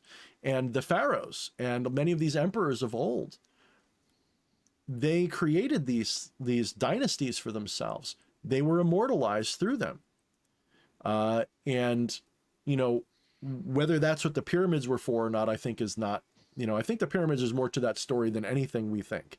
I think the idea that pyramids were just burial chambers I think that is just as stupid and crazy as thinking that those were like energy generators, like nuclear power plants. Does that mean it wasn't either one? No, I just think they both sound equally crazy to me. I think that there's way more to them than either one of those things. When you mentioned that, the first thing that came to my mind was Joseph Patrick Farrell's speculations about the Giza Death Star. Right. Like, yeah, it shoots laser beams at the moon or something. Well, wasn't that the inspiration for Fifth Element? Something along those lines, the movie Fifth Element, because that's kind of what the Fifth Element was talking about, was that, you know, they bring this thing to the desert and she activates it and it stops the thing and we get another moon. And the implication is that our moon was another one of those originally. So, because it happened before, you know. So I don't know. I mean, you tell me, but yeah, I think that whatever they were, I get it, right? There's a certain appeal to the idea that the pyramids were just a matter of hubris for emperors. But I'm sorry, I have been doing a deep dive lately into the pyramids and Egypt stuff to the point where I'm like sold. I want to do more Egypt stuff. And when I'm looking in this and I'm like, you're telling me people made these gigantonumerous stones of granite using, again, as I laughed with Sarmatis earlier, cutting them with their dicks, basically. You're telling me they built these things with their cocks? I'm not being literal. That it might as well have been. They're using copper tools, or they're using other stones which easily blunt. And what is it? It takes hours to make a centimeter of cut. You know, it's ridiculous. I'm not saying it couldn't be done. It's just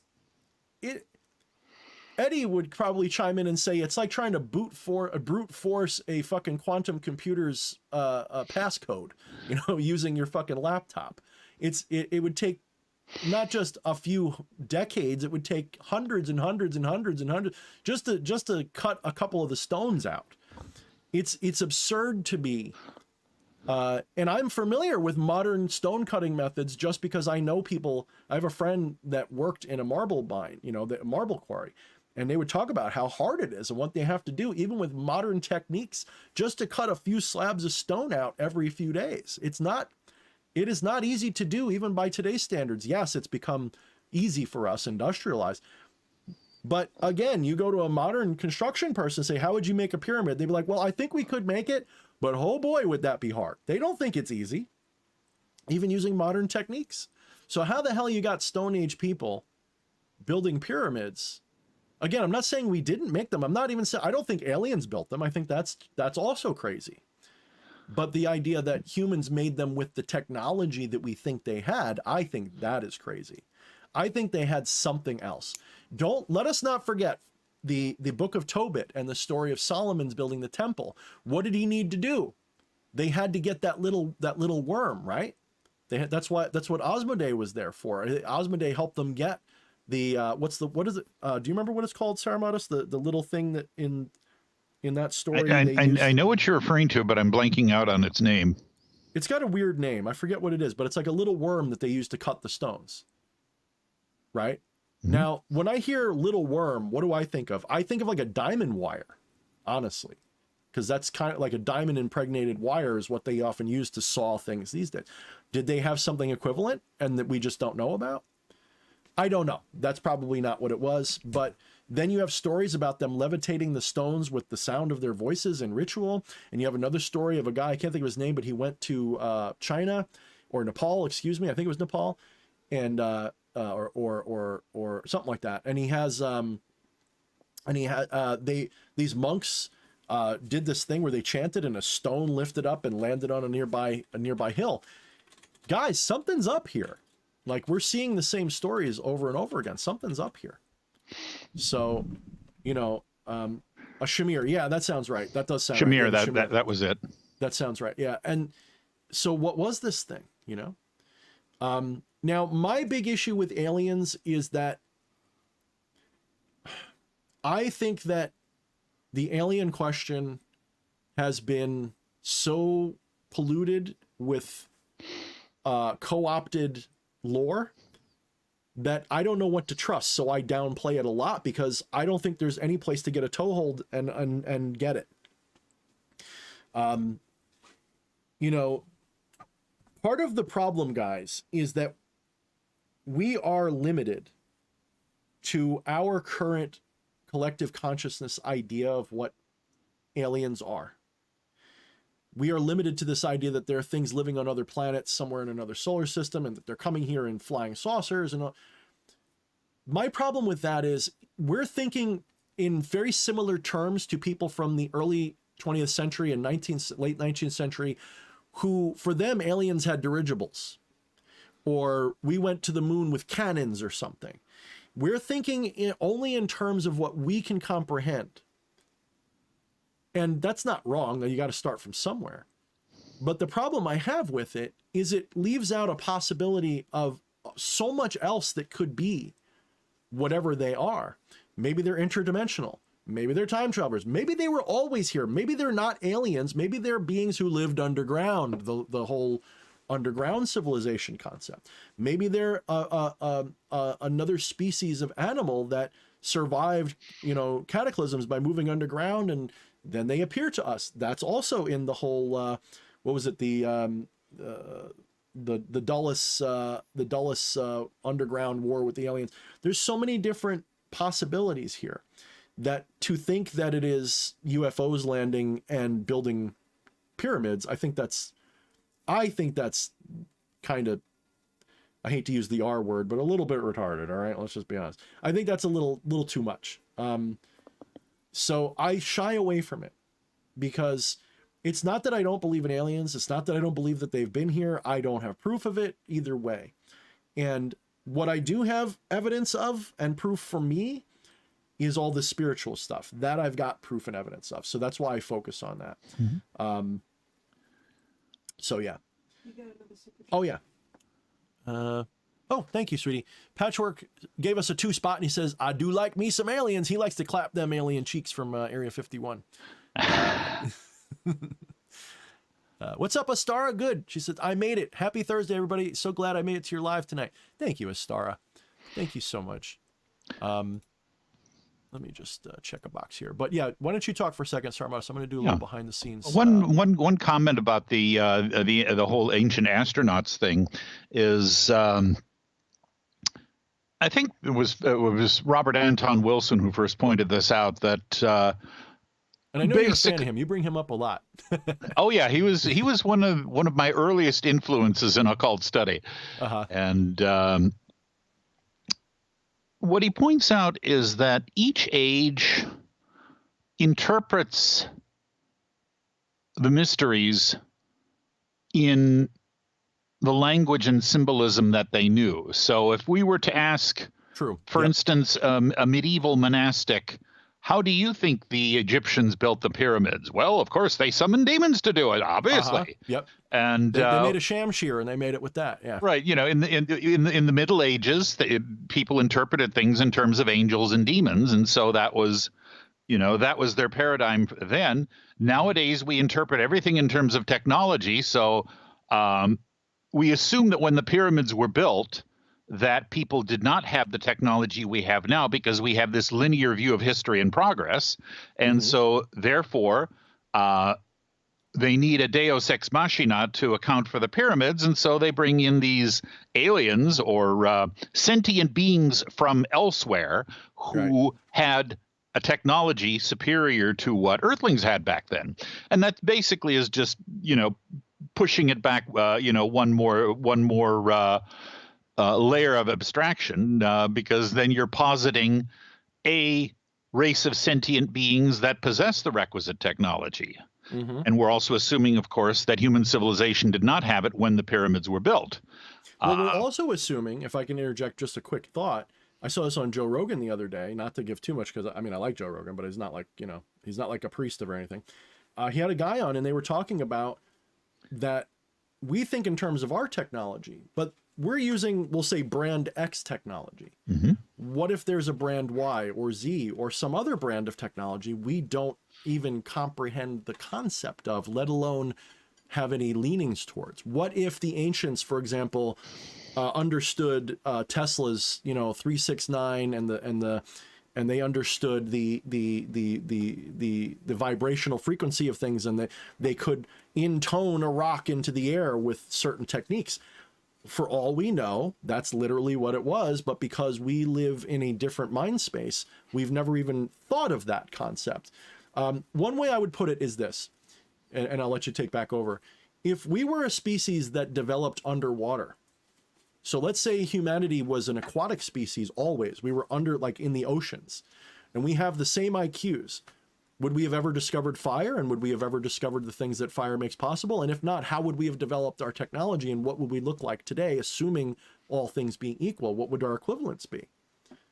Well, obviously, it would have to take a completely different course, because things like fire would be hard for us to even comprehend unless we were like living near a volcano. And even then, it would just be hot rocks. It wouldn't be flame, right? So how does one go from this anthropomorphic concept that we currently have to something maybe we've never thought about? But go ahead, you continue. Yeah, as far as the question about when were the pyramids and other such artifacts built? There are other way earlier than we think. Exactly. For instance, in theosophy and other belief systems, history is not linear. There's not this one-dimensional progress. There have been other civilizations that have risen and fallen that were as advanced or even more advanced than our own. Mm-hmm. And just as our civilization will in turn fall at some point in time. And that these ancient civilizations might very well have had the technology to build these types of artifacts, and others that may no longer even exist. For instance, one theosophical belief is that the Atlanteans had their own technology, back to Atlantis again, and their technology consisted in mastery of the life force and ability to manipulate it and make things happen with it. A technology which is basically pretty much unknown today, and that it was asserted that they accomplished things far beyond, with that technology, far beyond what our materialistic technologies enable us to do. And I think that that's a possibility. I mean, just from the little bit that we've dipped our beaks into these things as magicians and things, it's quite remarkable to note what changes in your life. So one of the problems for a magician is living in this materialistic society. How do we gauge progress? Because materialism says everything has to be a tool. If you're doing magic and you're not getting immediate results and it's not working like a tool should work, it's not real now. But irony of ironies, if you practice magic on a long enough time scale, you find that the vast majority of the things that you set out to do in magic manifest at some point. If you cast a spell for something, give it a long enough timeline, you'll find that with a really decent success rate, they happen. Maybe it takes a year, maybe it takes 5 years, but something either exactly like what you wanted or close enough, like horseshoes and hand grenades close, will happen. That seems to be one of the rules that I've encountered through magic over my lifetime, is that if you expect it to work like a remote control and it just does what you want, it's not going to work that way. But you go and you do your magic, you do your rituals, you do your whatever, you're going to have experiences that resonate with those practices to the point where you're going to say, wait a minute, what is going on? This shouldn't be possible. This shouldn't happen this way. All I did was light a few candles and, major things are changing, not just for me, but in the world. How is that possible? And it's a little scary too, because you do have to ask the hard questions. What's happening here? Is that the technology or something like it? Yeah, very possible. Very possible. I tend to lean away, as you know, from the works side. That is to say, I'm not saying things don't materialize or manifest when you do your rituals and things. It's that treating it like a machine that does things for you is the wrong attitude. I think that's what leads us into lower thinking. I think that leads into a very base kind of mentality that just gets you lost and you end up screwing up. But yeah.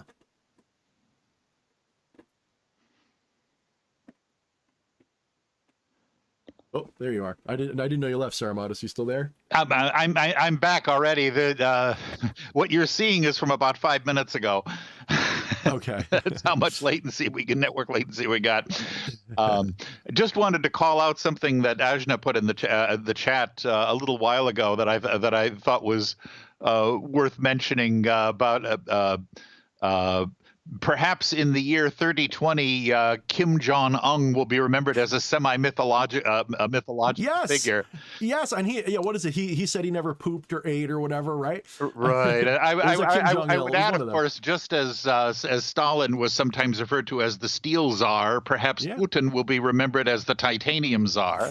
I mean, right? And of course, these little fragments of internet memes, enough may survive that some people that in some future century may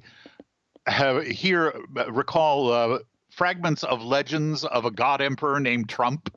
Right, or an orange man or something. Yeah, why Trump was orange, I don't know. Oh, I think it was. The color of his suntan or whatever artificial makeup he used to create the impression of a suntan. Yeah, plus the way the media amps that up a bunch to make him look silly. People also used to say that about John Boehner as well, former Speaker of the House. Yeah, I don't know. I think that, John, I remember seeing him. He really did look like he was made of plastic. But I will say, someone was talking about brown people with regard to I want to address that just for a moment. And it was Eddie and Badash brought this up, Badash philosophies. And I'm gonna riff on what Badash said specifically. He says prejudice, which racism is a subcategory of, always starts with a grouping word, i.e. brown people, woman, men, etc. Categorization. In other words, it's founded on objectifying, or we should say classifying or considering, categorizing the individuals belonging to a group. And then, of course, if we don't do that, we can't be prejudiced. However, the problem is if you don't do that, you're also not acknowledging the lived experience of those people's differences. I am a lover of human culture. I think that human cultures around the world, there's not many of them that I'm not fascinated by. That's not to say that I'm into all of them. But when I see another culture and they're like India, when I see something like Indian or Nepalese or something, I check those people out, and I just want to become immersed in their culture and their history and all of that. So I don't want to make the whole world the same. I don't think and to see no color, I think, is also a bit racist in its own way, because you're denying the very obvious. Although superficial, you're denying the very superficial differences in people. But I will say this much with regard to that, the reason why we think that aliens did it is because we have a problem thinking brown people did it. I would like to add that we don't really know the ethnicity, especially of the builders of the first kingdoms and so on. We don't really know that stuff. We don't have, We think that they were brown. We also think that there was Caucasoids in there. We think that there was other people in there. We know that there were what we would recognize as Nubian or African people that we think of as the traditional black Africans. But when you look at Northern Africa, there are populations of white ass motherfucking blue-eyed people that have always lived there. Okay, you go to like Mauritania and you go up into those areas and you get, the Berbers? You get the Berbers and stuff. They're white as hell. Okay, they're not what we consider African or whatever, and so this idea that we have of these races as being these separated, split apart things, and that Africa is always black people, and so this is, I think this is a fiction that has been thrust upon us. That's not to say that that there's not more, black people living in Africa. Of course there was and probably always have been. But that's not the point. The point is that, and it's not even the point that Egyptians were white or something. It's that this has anything to do with race at all, in the sense that we use the term in our modern heritage, is absurd. I actually belong to the school of thought that says that races are an abominable misconception in our current, when we're talking about 30,000 years ago, when we had the Denisovans and all these different humans, races, literally Neanderthals, Denisovans, Cro-Magnon, when we think about that, is what I think of as races. Okay. When we're talking about Asian, Caucasian, black, whatever you are, to me, that's not races. That is a collection of various phenotypes and things which are hereditary. Yes. And they are dominant in those groups, but they're not races. Like, this idea of races, I think, is completely off. And I think it's not borne out by the science or the evidence. I do think that, you know, just like your blood type can be inherited, your skin color can be inherited, and a lot of other features can be inherited. And this is why they're so mutable over time. You have, for example, you can have somebody who is externally African all day long, black all day long, and you go back 3 or 4 generations, maybe a little bit more. You go back to like the 1700s or something, and they were mostly white. How'd that happen? What happened there? Well, they moved, they interbred, and then their lineage became more black than it was white. So what are they then? Are they white or are they black? Right? So this idea that there is this linearity to races, I think it's just stupid. I think that is a prejudice that we have, especially that's been imposed on us in our modern civilization, to like you said, by the way, Badash, to almost agree with you, I guess I would say. We've become prejudiced because we've been taught to look at these differences as if they are a linear, set of coordinates in history, and they're not. You can have people go around and around and around and change what their ethnicity is over time through the generations, believe it or not. There's tons of proof of this. Just do some genealogy tests. Do I look like a Cypriot to you? Do I look like, do I look Irish to you? Well, maybe my nose does. Like my nose is a little bit, I have a little cutesy nose. It's like a little bit Irish. But the point is like, give it a long enough timeline, these different things change, and that's not even in dispute. So when people are looking at the pyramids and saying, how could brown people do that? We don't even know who did that really, because we don't know exactly who did it. We have some evidence, like the later ones, who was, we know that there's history of the Jews back then being there, but were they weren't, according to one side of history, they weren't slaves. They were just workers. And another side says they were. I don't know. I wasn't there. Were you? So which history do you ascribe to? Which one do you want to have be real? So I would argue that that's true. Like what Eddie said, there is a big part of that is we have this inborn prejudice as Europeans in particular, that how could primitive brown people do this? And that's one of the reasons why we immediately jump to aliens. But I don't think that that's actually it for most people today. I think that might be where that maybe had some energy from, I guess. I don't know. I don't want to ascribe too much to that because it's one of those things where that is also a kind of racist mentality, to think that white people can't accept that brown people did amazing things. I think that's also a racist mentality too. So which is it? Probably a little bit of column A and a little bit of column B. I don't know. What do you think, Sarmadis? I don't know if you want to risk an opinion on this one. Exactly. Yeah. There's too much rigid categorization going on where it doesn't necessarily apply. And throughout history, in the broader picture, racial admixture has been more the rule than the exception. Yeah. I mean, people like to fuck. Just be blunt. People like to fuck. And even if they're racist, they still fuck each other, all right? As borne out, proven by the slave masters who would screw their slaves and have children with them. So this idea that these things are all separated and there's lines between them, I think that's gross. I think that's a mental deficit. Especially going back far enough. Again, just look at the ethnicities and the superficial characteristics of the people in Africa, and you'll see it's not blackwashed, okay? It's not all black people, it's not all white people, it is a melting pot too, like everywhere in the world tends to be. It's just, it leans one way now, and was it always that way? I don't know. When you mentioned about the peculiarities of the institution of slavery, I'm reminded of some years ago, I watched a documentary on television about the history of slavery, and the narrator and creator of the film was Professor Henry Louis Gates, the distinguished African-American historian. Mm-hmm. And in this particular episode, he was on the trail of the history of this infamous Spanish slave trader.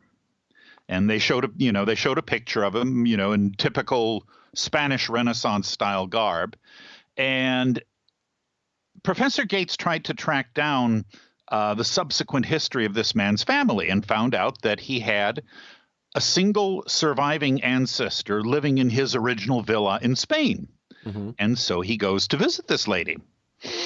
Might I add parenthetically, Professor Gates is a fairly light-skinned African-American gentleman. And imagine his surprise when he finally meets this lady, and she turns out to be a very obviously black African features and about 6 shades darker than him. It's remarkable. It really is. And I think it's beautiful personally. I think that's what makes everything interesting. Just like in nature, when you have a population that doesn't, interbreed a little bit, they get sick after a while. You need your hybrids to make the most healthy stock. But, oh, by the way, Patchwork says, yep, sometimes I have to wait a while for manifestations. Thank you, Patchwork. Thank you for that. I think that we get a little too hung up on those things. And I would just, honestly, guys, if you go back far enough, even the races we think of today didn't exist necessarily the way we think they do now. So much has changed even in the last 4,000 years, let alone 10, 12, 15, 30,000 years. So, racism is just stupid in general. I never understood it. I could understand saying, I don't like that culture because, whatever reason, right? I don't like American culture right now. How many of you guys can raise your hand and say you like American culture right now? Be honest with me. How many of you guys can raise your hand and say, I love American culture? Most people are going to say, nope. Okay. Does that suddenly mean we're racist? Well, no, because America's a melting pot. Well, that's not according to people on the left. It's not. For people on the left, it's just white culture or something. I don't know what they think it is. The point is that don't be gross, guys. That's gross. It's gross to think of it like that, to put it in those terms. Again, you can say, I don't like, insert culture here. There's nothing wrong with that. I don't think there's anything to say. I don't like French culture. Well, why not? I don't know. It's just I don't like parfait. I don't like the way their language sounds. But does that mean you're racist or bigoted? No, I just have a preference one way or the other. It's not that I think that they're bad or something. It's like Thorne, why don't you like Thai food? Are you racist? Well, no, I just don't like their spice palette. That's not a bigotry. It is a preference. There's a difference. But I don't have that towards, groups of people like that. To me, that's silly. To extend it into actual hatred, I think is retarded. I don't know how people can function that way. Sarmatis, I just don't get it. I don't know how people can really think that way. It doesn't compute for me, because it's like when I run into somebody, my first question is not, what their ethnicity or culture is. It's like from a judgmental place. I just want to get to know them and know what they're about and what are you into? What do you believe in? Do you know your God? And then we go from there. I'll tell you one thing though. Crappy people exist everywhere in this world. Doesn't matter. I guess I'm speaking obvious truths here. I think it's just something that bothers me on the inside, because you get so much of this stuff these days. It seems like everybody wants it to be about that. Maybe that's just me though. Maybe it's just the crowd of people I've unfortunately been exposed to. But yeah. Let's see here. All right, let's scroll down. All right, so Sarmatis and I have been talking for a little while. Let us take some questions now from the audience, especially if you have something to ask Sarmatis. He's like a walking encyclopedia when it comes especially to the literature and the movers and shakers of the prior age of golden age of magic, I guess, compared to me. He is the one who knows a lot of this stuff, and I'm more of like the application oriented guy. So let's give Sarmatis a question if you guys can. Are there any styles of questions that you would want to be asked, Sarmatis? Is there anything that you would be eager to answer a question about? Well, let's see what we got. Okay, so everybody give Sarmatis a question, and it can be addressed to both of us, but give us a question or a concern, and make sure if you want us to answer it or see it, You don't have to super chat, although that's a surefire way to go to the front of the line. All you have to do is put your question in all caps, or you can put your question, tag me in it. You could probably also tag Camilla, but then I have to go through her. So tag me or give it. What's that? I'll see it if I'm tagged too. Okay, yeah, she'll see it if she's tagged too. So tag me or Camilla, or preferably, or yeah, she's Shrieking Violet, or preferably put it in all caps. And if you want to address a specific person, put that in there too. So, what mixture of legumes is best for releasing magic? Well, for some people, it is the black bean, and for other people's, it's the lima bean. I'm partial to just regular brown beans. Those just, those make a nice little toot. Badash, we don't always have a theme. In fact, I haven't had a theme in a while. Themes are fun to start with, and then we break away from the themes very quickly.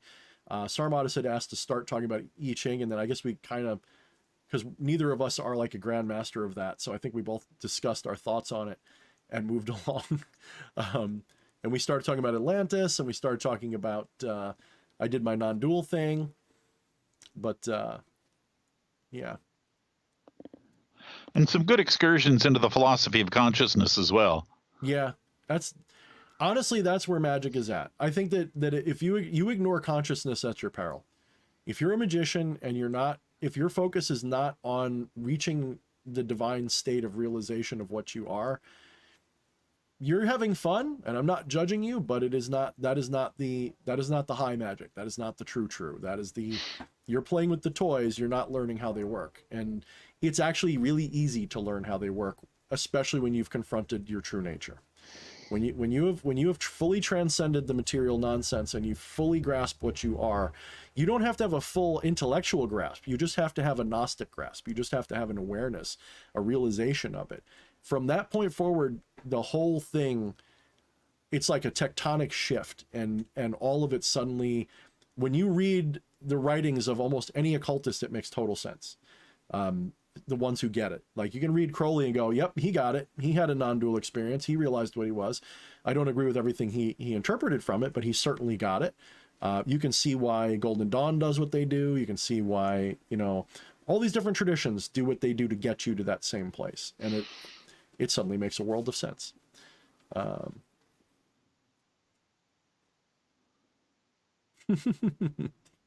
Oh, I have no idea why. My memory sucks. You don't even have to test my memory. You could just be like, how good's your memory? And I'm going to say, well, imagine a spaghetti strainer. See, I can't even think of the name of it. A sieve. Imagine a sieve. And that's my memory. Everything just flows right through it. It's my memory is bullshit. To the point where I think I'm constantly slipping universes now. I probably have dementia, or I will, or Alzheimer's or something. Give it about 10 years. I'll probably just forget that I had hair at one point. Uh-oh. Sarmatis, you got this big old super chat question directed right at your face. If you need me to read it to you, I will. Yeah, it hasn't popped up. I'm still seeing Wyatt's and Esoterics posts. Okay, the question was, Dear Sarmatis, thoughts on Anunnaki, Sumerians, and ritual magic. That's a lot of stuff. He put a 5 down. He asked like a $40 question. So I'm gonna shut up, and I'm gonna let you roll with that for a little bit, because that's more about what you think. Well, certainly there are records of magic in ancient Sumer. Matter of fact, I happen to know from acquaintance with the responsible parties that large portions of the Schlangenkraft Necronomicon, or otherwise known as the Simon Necronomicon, were in fact compiled out of translations of ancient Sumerian magical tablets and writings. Mm-hmm. The Anunnaki, not an area of specialty with me. I know Zachariah Sitchin talked a lot about it and made some interesting observations. Nowadays, of course, it's become stock in trade of contemporary conspiratoriology.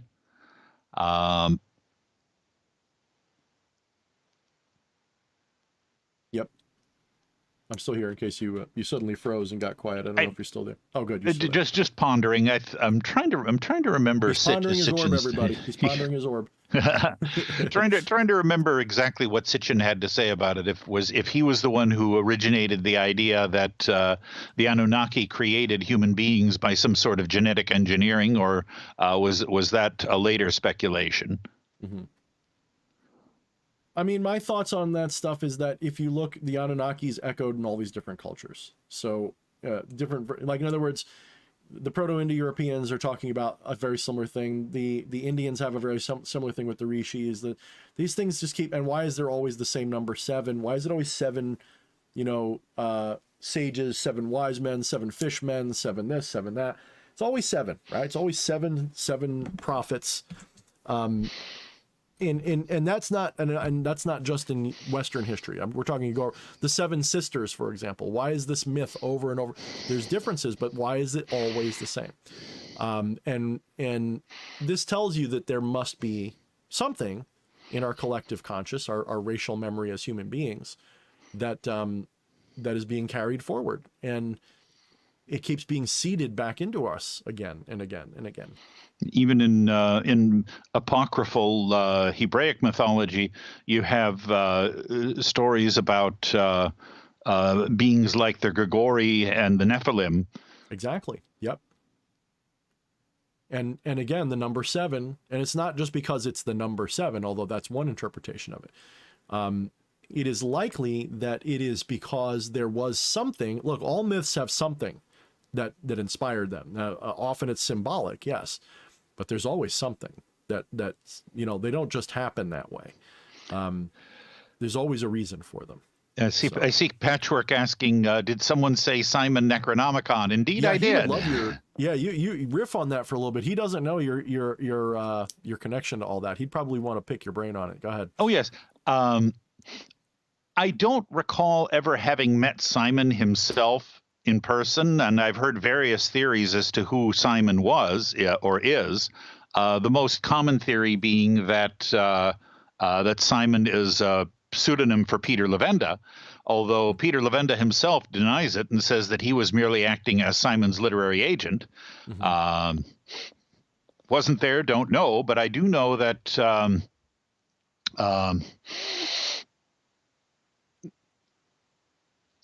the late Reverend Jerome Peartree, or Jerry Birnbaum, as he was otherwise known, passed away some years ago, but he was the justice of the peace at my ex-wife's and my wedding. And I spent quite a bit of time with him talking about the creation of that text. And he basically said that they basically took English translations of a lot of Sumerian curse tablets and surviving magical writings, and pretty much adapted them into a Kabbalistic framework, because Jerry was quite a skilled Kabbalist. And I mean, it's obviously a form of planetary theory, astro theory. Mm-hmm. It's pretty much like, not a 1-for-1, but it's very obvious, right? Because we're talking about the same gods just from Sumeria that we see in Greek, right? It's mostly the same deities, just the Sumerian version of them. And those gods are associated with the planets and their archetypes and all that. So keep going. Mm-hmm. Yes. And Joshua Free. Yes, Joshua Free wrote quite a bit about the Anunnaki from a practical magical perspective, as I recall. I haven't really had a chance to read a lot of his writings, but he seems to be one of the main people writing about it now from a practical magical perspective. But as I was saying, yeah, basically, as a Kabbalist and an expert on the history of the grimoires and on grimoire construction, basically what Jerry did, with help from Simon and Jim Wasserman and other people, was to take these Sumerian magical materials, fit them together into a overall Kabbalistic framework in order to basically create a functioning grimoire. Mm-hmm. Another friend of mine, the pseudo-Taoist, once remarked that that the Simon Necronomicon, or otherwise known as the Schlangekraft Necronomicon, was in fact a a very interesting thelemic joke. And when I mentioned, but yes, it was constructed to be a fully operational grimoire. And he replied, well, yes, that's what makes it such an interesting thelemic joke. And I agree, because just how many of us got our start on it or were influenced heavily by it initially as young people? Well, DH, you made it work. Yeah. I mean, I did, but I didn't actually. That's the irony of it. Like, I know people who know it back to front way better. Like, people I used to associate with. Patchwork knows it way better than I do. He's obviously got it to work by the book. I just used that as a riff. Like, I riffed on it. I got it. I wasn't going to do all the bullshit that it says you're supposed to do to create the seals and the this and the that. Instead, I took the vibes of it. I read it. I got the gist of it. I realized that it had to do with the planets. I realized all of that stuff. And I was really interested in the Watcher, because the Watcher resonated with me, especially off of things I was already sort of interested in. And so that was what I was focusing on. And I equated the Watcher to the Holy Guardian Angel, or the highest self, most of the time throughout my practices. So trying to reach out, and that to me was the more important part, was getting a hold of that. And lo and behold, if one looks at how I tried to use the Necronomicon as a child, a 13-year-old, 12-year-old, whatever it was, the first time I dabbled with it. If one follows the course of my life from that moment until now, you can see that I have sort of gone through that theurgy a few times. And it seems clear that it worked. It just didn't require me going through. It's like it worked anyway, even though I didn't do it all. And that is because probably all of these things do follow this Kabbalistic, this tarot, the major arcana sequence of development. And it is inevitable if one sets themselves upon the path, so long as one does not fully fall off of the path, so long as one continues seeking, even if they're seeking in the wrong places, they do inevitably come to terms with the great whatever that we keep talking about, the Ein Sof, the Brahman, the monad, the high self, the Atman, whatever it is. We all keep, we do. It's just an inevitable. And as you do, you achieve a certain enlightened position. And Patchwork commented on what you were saying. He said, I knew there had, I think he meant to say had to be. I knew there had to be connections between the Simon Necronomicon and Kabbalah. And again, there's Kabbalah with a K, Kabbalah with a C, and Kabbalah with a Q. So, you know, be aware that, correct me if I'm wrong, Sarmatus, but they were probably doing Kabbalah with a Q when they were emulating Kabbalah. I would say, knowing Jerry, both, because he had quite a background in rabbinical Kabbalah as well. Mm-hmm. He was a a Thelemite bordering on Wicca, but at the same time he had that rabbinical background. Mm-hmm. Yeah, so I mean, you can't separate the two, really. I mean, it's obvious Kabbalah with a Q and Kabbalah with a C and Kabbalah with a K. They're all forms of Jewish mysticism, but the Q version is the more secularized, the more non whatchamacallit.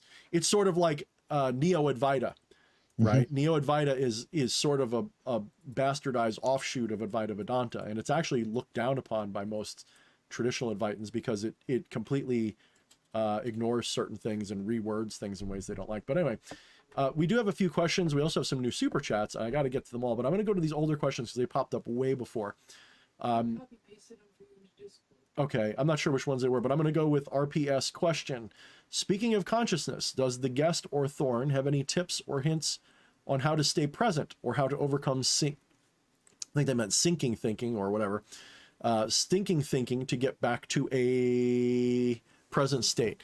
Do you want to attempt this one, Sarmatis, or you want me to do this? So this is sort of my forte, but it's up to you if you want to touch this one. I'll throw out a few preliminaries that Sure. and I'll give credit where credit is due for the source. I got most of my knowledge of the now and getting away from compulsive thinking through the works of Eckhart Tolle.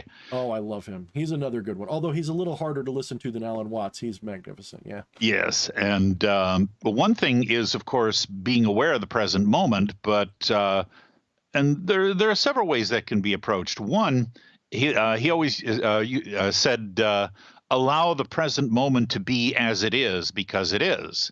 Mm-hmm. In other words, observe the contents of this moment without evaluating them. which is sometimes easier said than done, but oh yeah, when you're scared, when you're worried or you're sad, you just can't help or running, angry, upset, resentful, because you want to justify everything you're feeling, right? It's almost as if you're trying to take control by justification. Yeah. Now the other flip side of it, though, is not to create inner conflict by condemning one's own feelings. One can observe one's feelings as part of the contents of the present moment, but in observing them, you can disidentify from them. Right, and disobjectify, exactly. And this is why they say in psychology, never look at your feelings and scold them. Never say you shouldn't feel this way or whatever.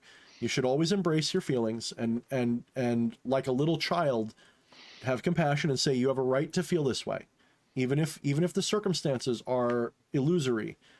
Based on what you're experiencing, it is a valid reaction to it. So the first thing to do, which is why I love Fear is the Mind Killer, that whole thing from whatchamacallit, from Dune, because it speaks to embracing the emotion without becoming the emotion.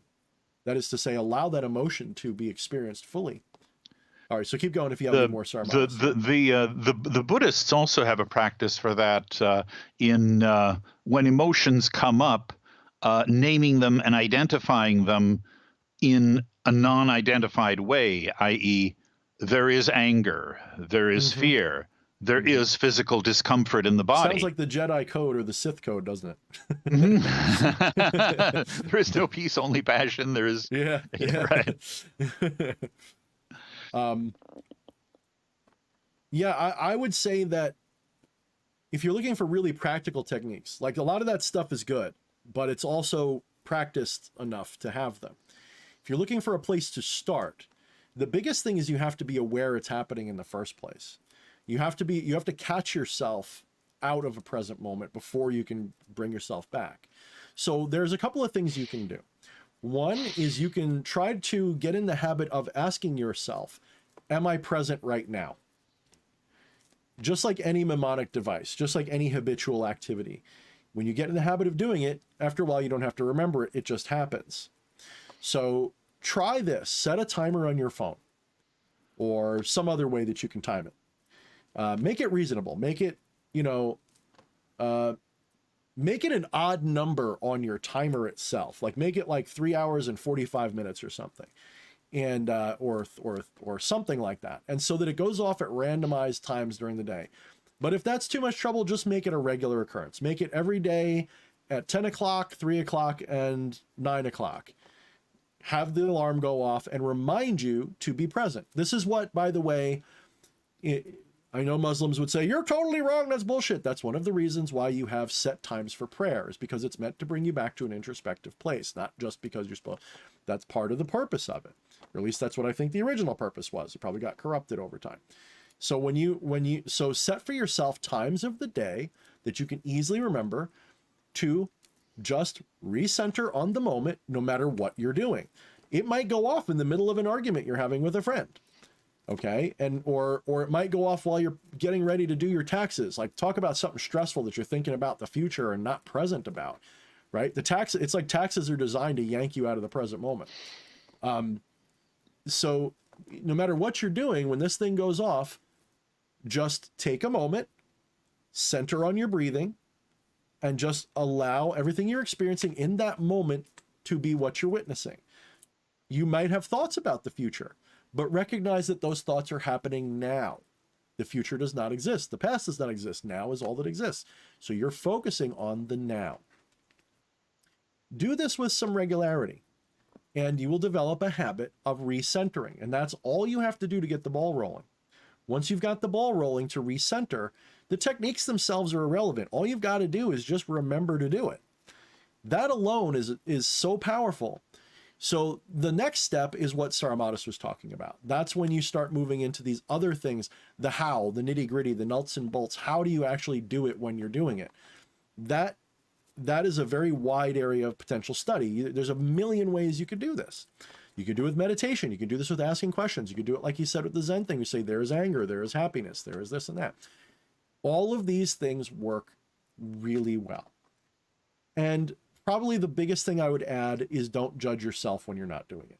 If you find yourself displaced in time and you're not in the present moment, don't be mad at yourself. Just remind yourself. Now, on a personal note, one of the things that's been fucking me up for 3 years, I keep blaming the world, but really it's me.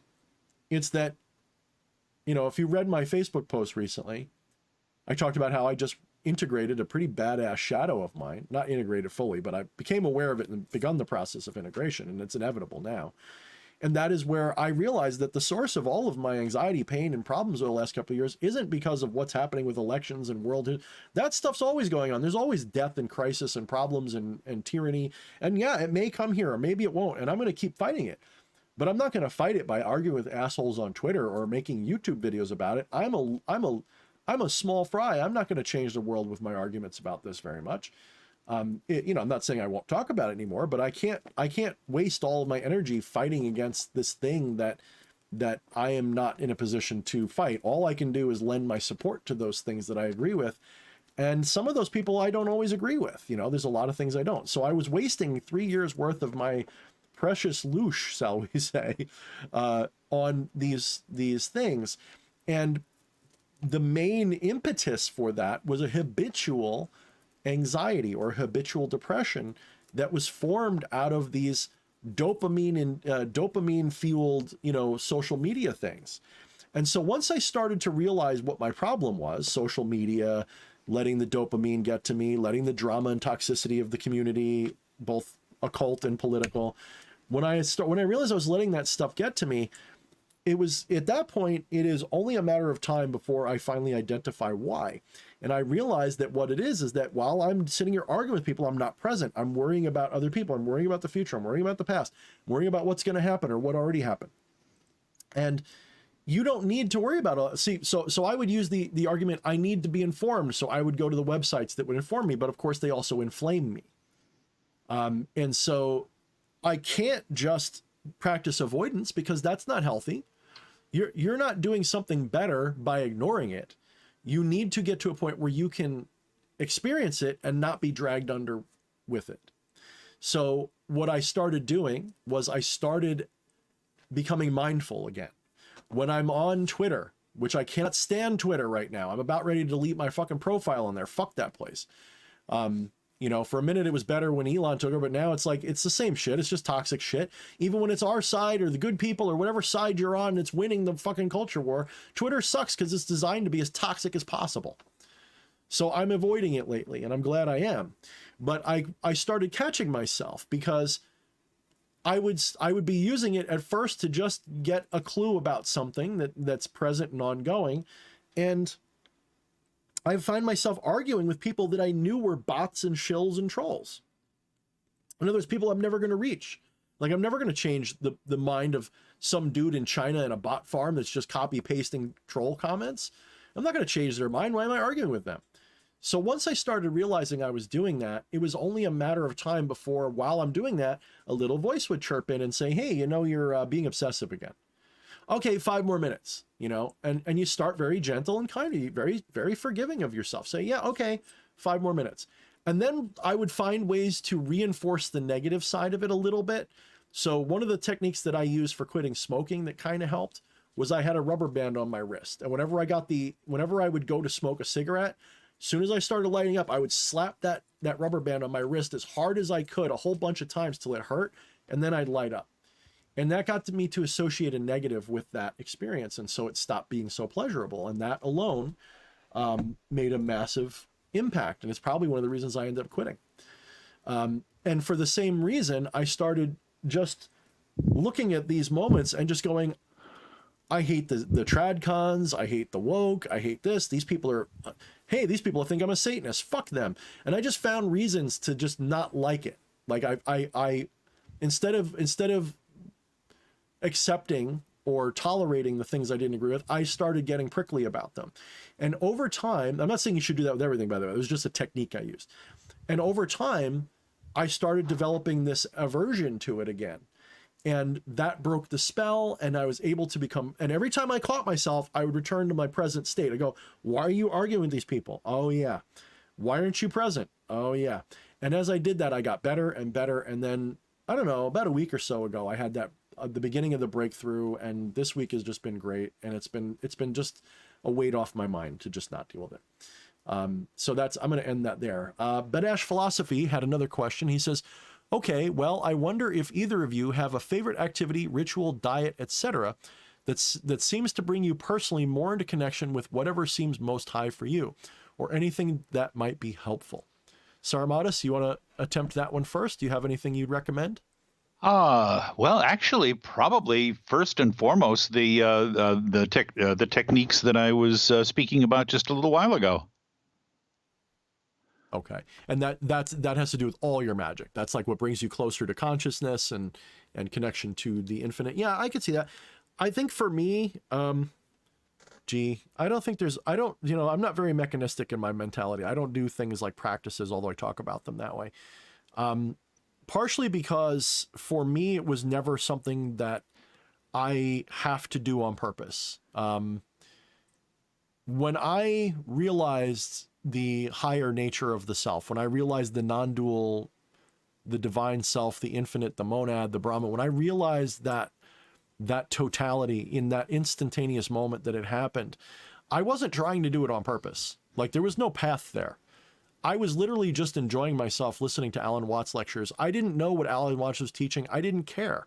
When I was listening to Alan Watts, it wasn't like, I'm going to listen to Alan Watts and become enlightened. It was literally, I just think this Asian stuff is neato, and I like the way he talks. He sounds like a Jedi, and I happen to agree with a lot of the things he's saying just because of my own personal introspection. And by listening to him, something happened where every time I listened to his lectures, a little bit more of my rational skeptical delusion was disillusioned. And every little barrier between me and realizing the infinitude of the self and the true self that we all are started to break down, all the little things that were standing in the way. And then one shining day, I was listening to him. I had no idea what he was talking about, but he got me thinking, and I had a thought, which was it had to do with the oxygen in my lungs being produced by the plants outside, and that those plants were a part of my lungs, therefore. And that feeling of direct connection to the trees 100 yards away, and then 1,000 yards away that I could barely see off in the distance at the edge of the field in the distance. Once that hit me, that the oxygen in my lungs came from there, it also began to hit me that the blood, the sweat, the tears in my body was piss from dinosaurs. And I realized, how can I lay claim to this body as being mine exclusively? Holy shit. And all of these thoughts just snowballed, and then whammo, I disobjectified. It was like all of those stupid arguments that were holding me to being D.H. Thorne and D.H. Thorne alone were suddenly disillusioned, and they didn't make sense anymore. They stopped being true. And at that moment, there was nothing holding me here. And I started to lift up in all I can say is my mind's eye. I had basically like a chemical-free acid trip. I fucking had this weird-ass transcendent experience, and it all clicked. It just completely clicked to the point where I could start predicting what Alan Watts was going to basically tell me next. Not because like I could predict the future, but meaning I could understand why he was saying it that way. In other words, it was no longer he was teaching me. It was now I was teaching myself. And I realized at last the door opened and the larger world was visible. And that's when the more sophisticated study took over. So when someone asks me, how do you do it? I don't know, because there's no method. I shouldn't say I don't know, but I should say that I don't know how I did it, because I didn't do it that way. And so why am I taking you through that long journey of explanation? Because that is how I do it now. I just pursue my natural interests from a state of realization that all is one, that all is the divine. And I approach it from that perspective. And I look at every mystical practice and every magical tradition through that lens, and it all makes sense. And that is why I'm able to interpret a lot of these, or even say things that are said by these other traditions without ever reading them, because it's the same logic, it's the same rationale. It's just applied differently through different cultures. It's like when you understand the chemical table, the periodic table, you can start to understand how all chemistry works just by understanding the periodic table. In a very similar way, when you understand the no thing, when you understand the void, when you understand the higher self, all of these, even the most ancient spiritual traditions, even basic primordial animism makes sense. You can predict, you can figure out, you can emulate, you can literally, without even meaning to, you can devise the same thing and it will be patterned after something. So I guess what I'm getting at again is, how do I do this? I just follow my heart. I follow the will of my heart. And that's what I do. And I do so consciously. And when I fall out of that habit, that's when I go into the shittiest periods of my life. And when I'm actually doing it right, I am just overwhelmed with just general happiness and contentment, even if the bombs are falling outside the window. So I don't know if that really answered your question, but yeah. It's as much a matter of it doing you as you doing it. Hold on, honey. What'd you say, Sarmatis? Oh, and I said perhaps it's also a matter of it doing you as much as you doing it. Exactly. Well, it's all the same thing, right? The puppet is puppeting itself. What'd you say, sweetie? Now that I've finished hearing. The Neon Cicada had a question. I sent it to PM. Oh, the one with about, do you read magico religious texts? Yeah. Okay. Yeah, let me get to these other super chats then.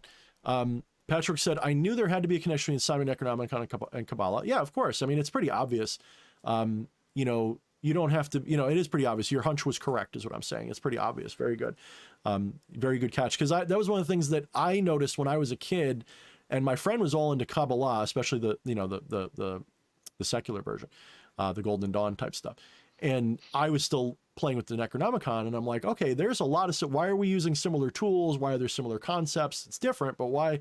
So it, you know, it was interesting. And ironically, when I was a kid, one of the most disappointing things for me was that real magic wasn't about fireballs and levitating and shit. So that was a big step for me to get past all that. But anyway, let's go to the other super chats just because they run out. Patrick All said, and the path working in the book is no joke. Talking about the Necronomicon. No, that's true. Okay, let's go to Neon Cicada's question. Sarmatis, do you read magic religious texts that haven't been translated into English, and has language ever been a barrier for you?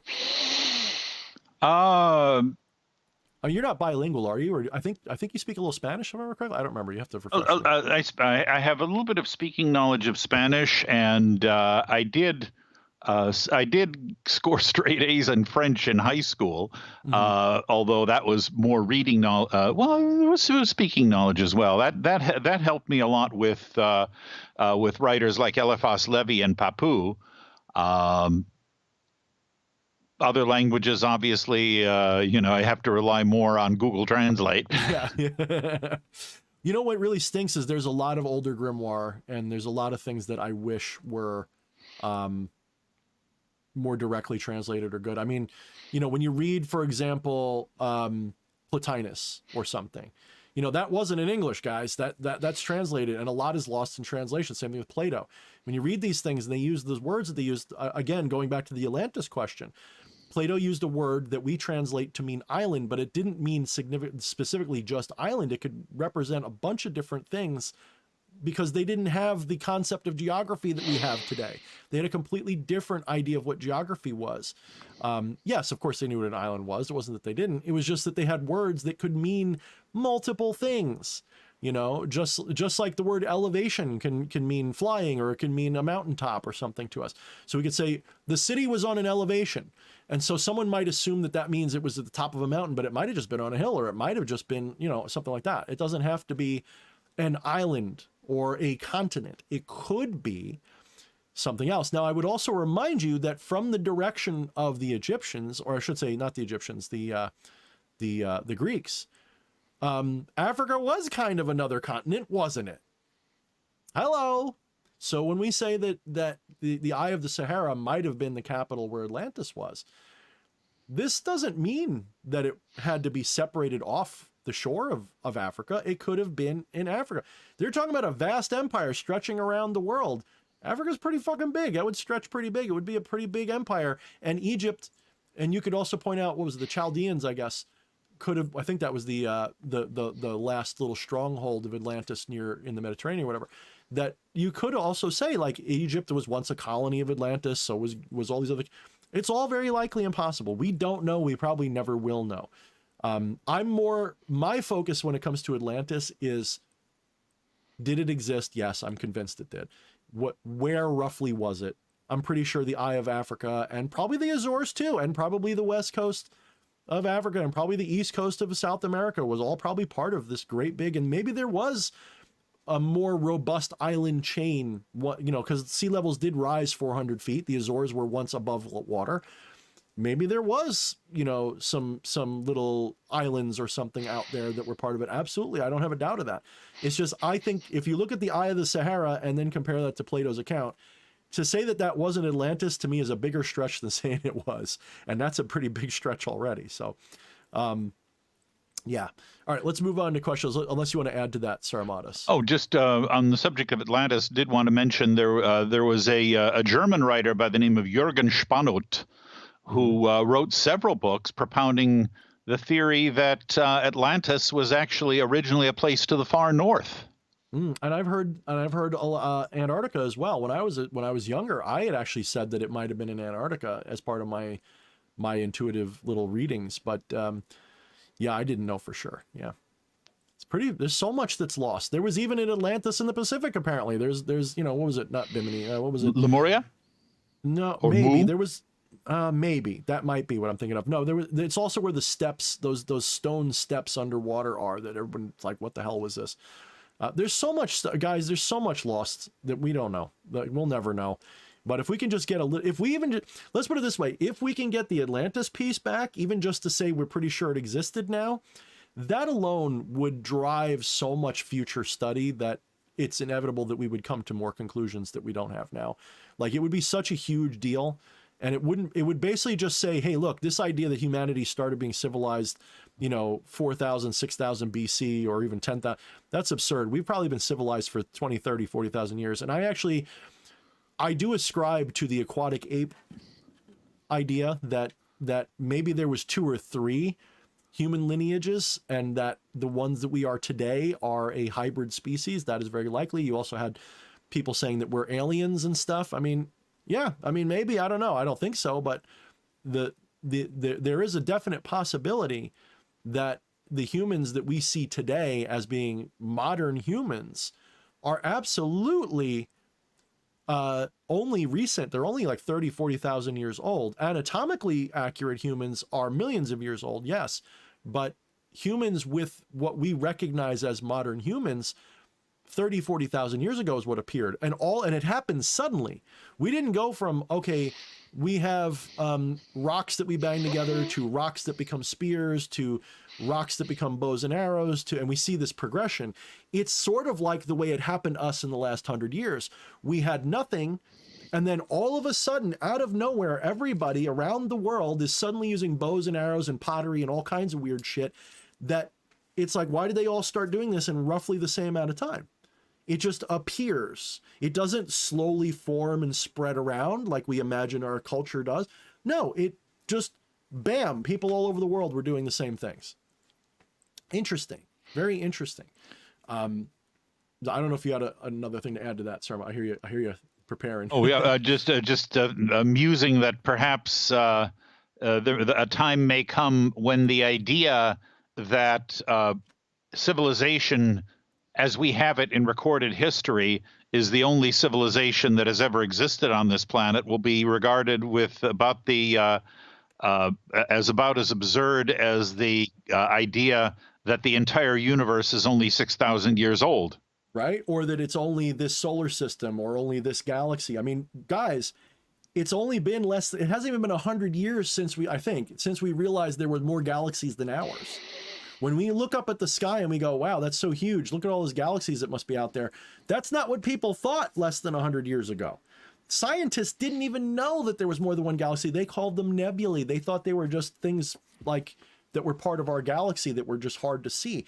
They didn't know that they were other galaxies. They had no idea. When they found that out, their whole world got so small, so fast, it's not even funny. Imagine being those guys. Well, look, we like to think we got it pretty figured out. We have no fucking clue. Almost everything you take for granted as true right now, in 100 years is going to be completely, so much of it's going to be turned on its ass. And this is what gives me a pain in the ass about academia, and it always has and always will. People like to think, because we're taught to think, that science and academia are incorruptible. Nothing could be further from the truth. They're probably the most corrupted institutions that exist besides politics itself. Okay.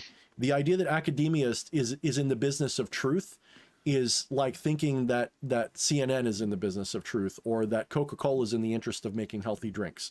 It is absolutely ridiculous. When I'm confronted by an academician of that sort, I want to just walk away and just spit at them, because they have been completely brainwashed to think that. There are so many people that run circles around these people in terms of these things, because their minds aren't completely shut off from possibilities. Look at Neil deGrasse Tyson, who is not even a empty shell compared to Sagan. And Sagan had his issues. I'm not a Saganist or something, but he's often touted as the replacement for Carl Sagan. He can't hold a candle to Carl Sagan. Carl Sagan had a beauty about him. He had a whimsy. He had a wonder about him. Neil deGrasse Tyson has an axe to grind. He's got an agenda. He has got a thing he is trying to push on you. Now, Sagan had an agenda too, but his agenda was not closed-minded. It was quite open-minded. He refused he never disclosed what his spiritual beliefs were, or whether he was spiritual or not.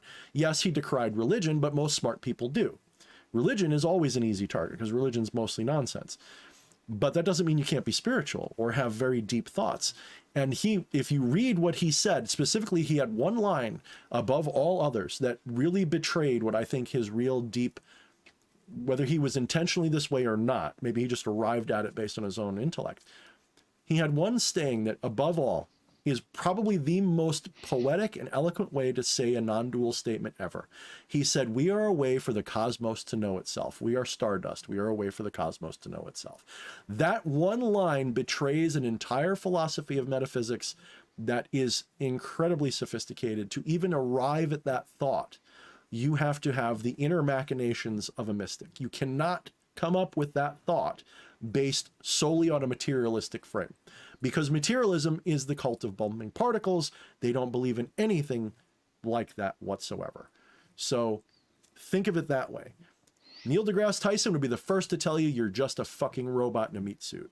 That's all he thinks you are, and he wants you to know that. He wants to shit on anything that you love that is remotely mystical, spiritual, or far out. He won't even contemplate the idea of, like when he was on Joe Rogan, on the Joe Rogan Experience, of ever touching psychedelics. It's like, I don't want to lose my mind. He's like, and I was just sitting there like, oh man, what an embarrassment he is to academia and intellectualism these days. Just utterly and I like him as a presenter of scientific ideas. Don't get me wrong. I don't hate him completely. It's just that he gets so much credit, and it's like, he is nowhere near the deep thinker that Carl Sagan was, for example, the guy he replaces. So anyway, sounds like he's a latter-day behaviorist. Yeah, he's a lot of things. I think he is. Look, if anybody is really accepted by the establishment, you got to ask questions. And he's a WEF type of guy. He's all involved in all that. You know, this is why I don't trust Sadhguru, because although he does seem to have some independence from the WEF, he's also a pretty respected guest there. And there is stories, and I don't want, allegedly stories, that he murdered or at least covered up the death of his wife.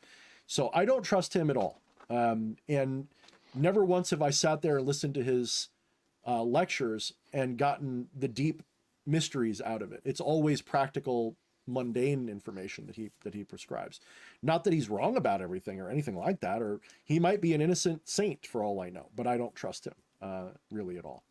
So we'll just leave it at that. DK sent a question to you, Saramada. Sorry about taking so long, DK, by the way. He said, what is your preferred methodology for magic? He asks for you. Well, I've worked with a lot of them over the years. I mean, obviously, of course. Say mine. I'm kidding. Go ahead. I'm kidding. Pretty much, if you can attain to the magical state of consciousness, then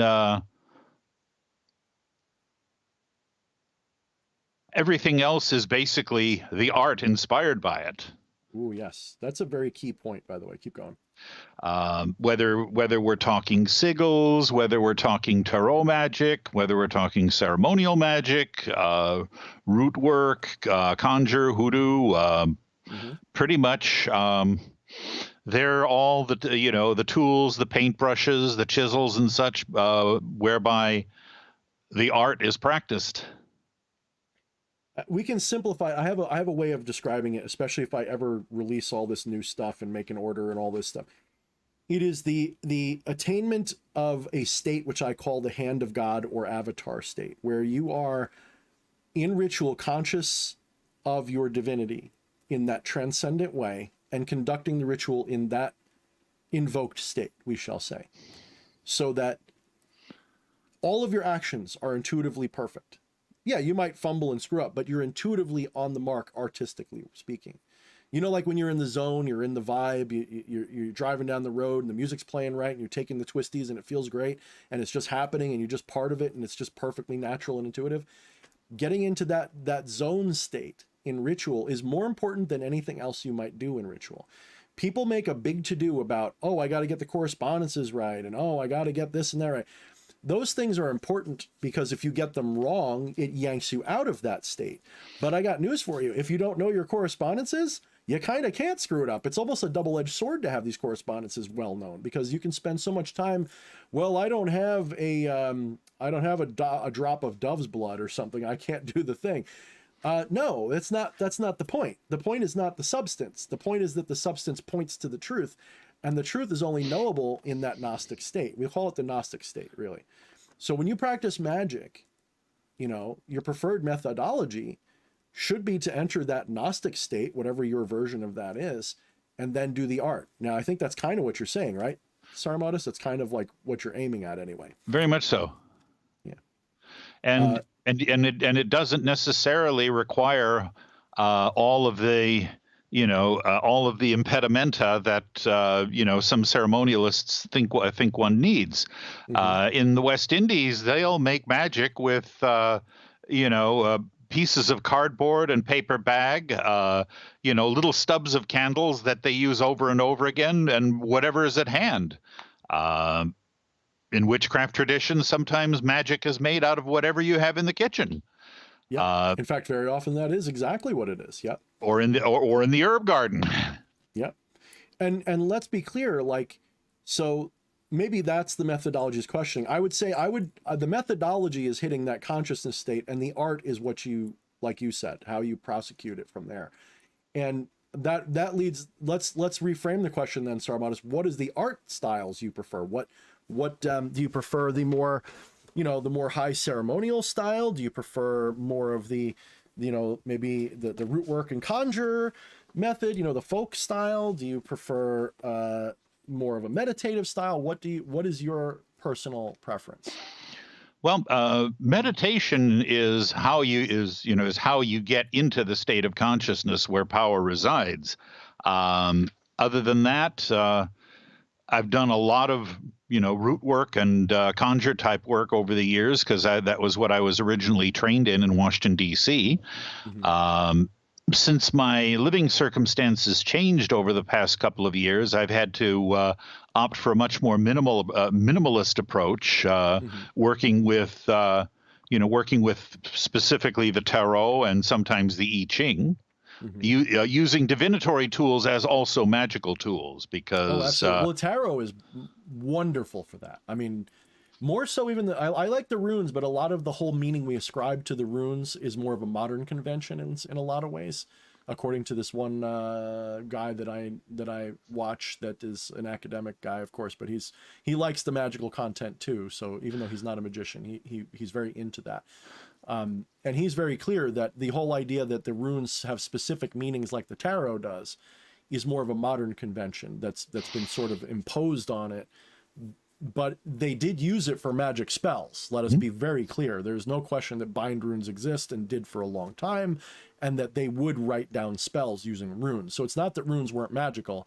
It's that the idea that Fehu means wealth the same way that, you know, the pentacles suit means, you know, wealth or something is not maybe fully appropriate. It's more of a modern convention. Now, I don't know what you think about that, because I know you've got a lot of learning on that as well, but I love using the tarot as almost like a Yu-Gi-Oh magical card deck, where it's like, okay, I want to push this energy into something.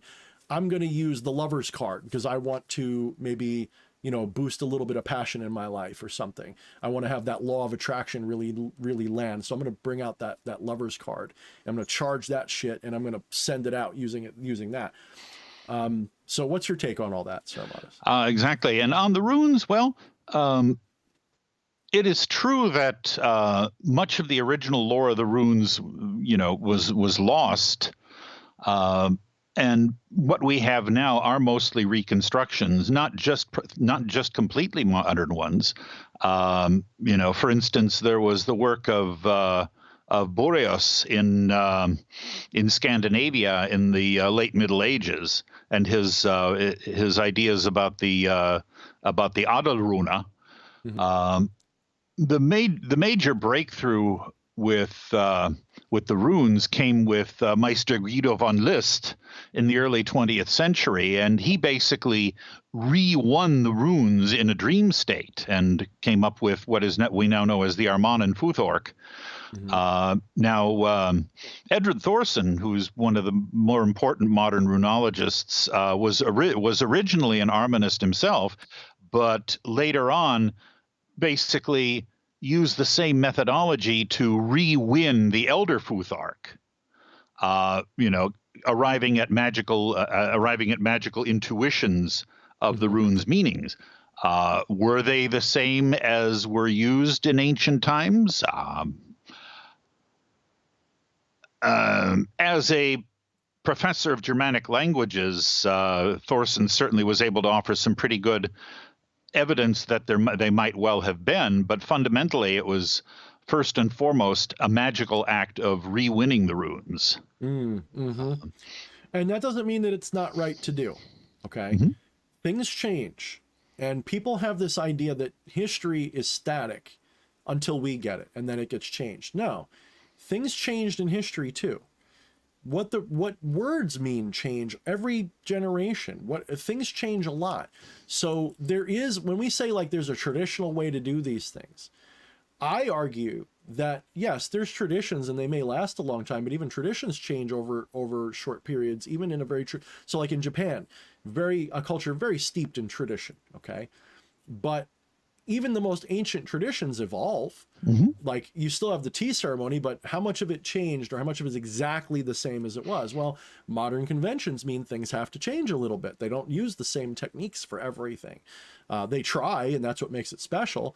But you know, they might not be using a pot that was made handmade by somebody, you know, a clay cup or something that was made handmade by a servant, you know. It was made in a factory, but it's the same basic stuff. Well, that is actually the nature of tradition, in that it develops organically over time through history. Correct. And so when we have this idea that the runes always meant this, or that the only way to do this is that way because that's what they did, that is not an appropriate mentality to have. The thing that we have to have is this idea that there is like universal reality, universal truth, this non-dual, whatever you want to call it, this animistic, this idea that all is one living thing, one universe alive within itself, and we are all parts of that. That is a universal concept found in pretty much every style. Now, yes, you get dualistic systems of magic too, but they don't last very long or go very far. If you do your research, it is always based on some variant of. It may not be strictly non-dual, it may be dualistic, but it's not binary dualistic. It's dialectic, if anything.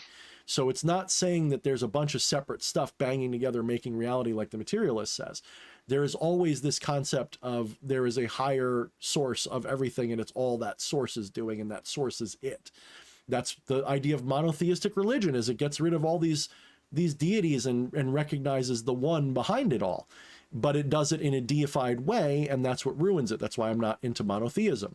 But the point I'm trying to get at here, though, is pretty much all of the most effective esoteric systems connect you to the source, whatever that is, whether it's God, you know, whether it's the divine, whether it's the Holy Spirit or the animus in everything. It connects you to a source, the one, the whole, the totality. And that is the point, and everything else is the art, and that is why it's magic. So, okay, let's move on a little bit here, unless you have something more to add. Yes, two things.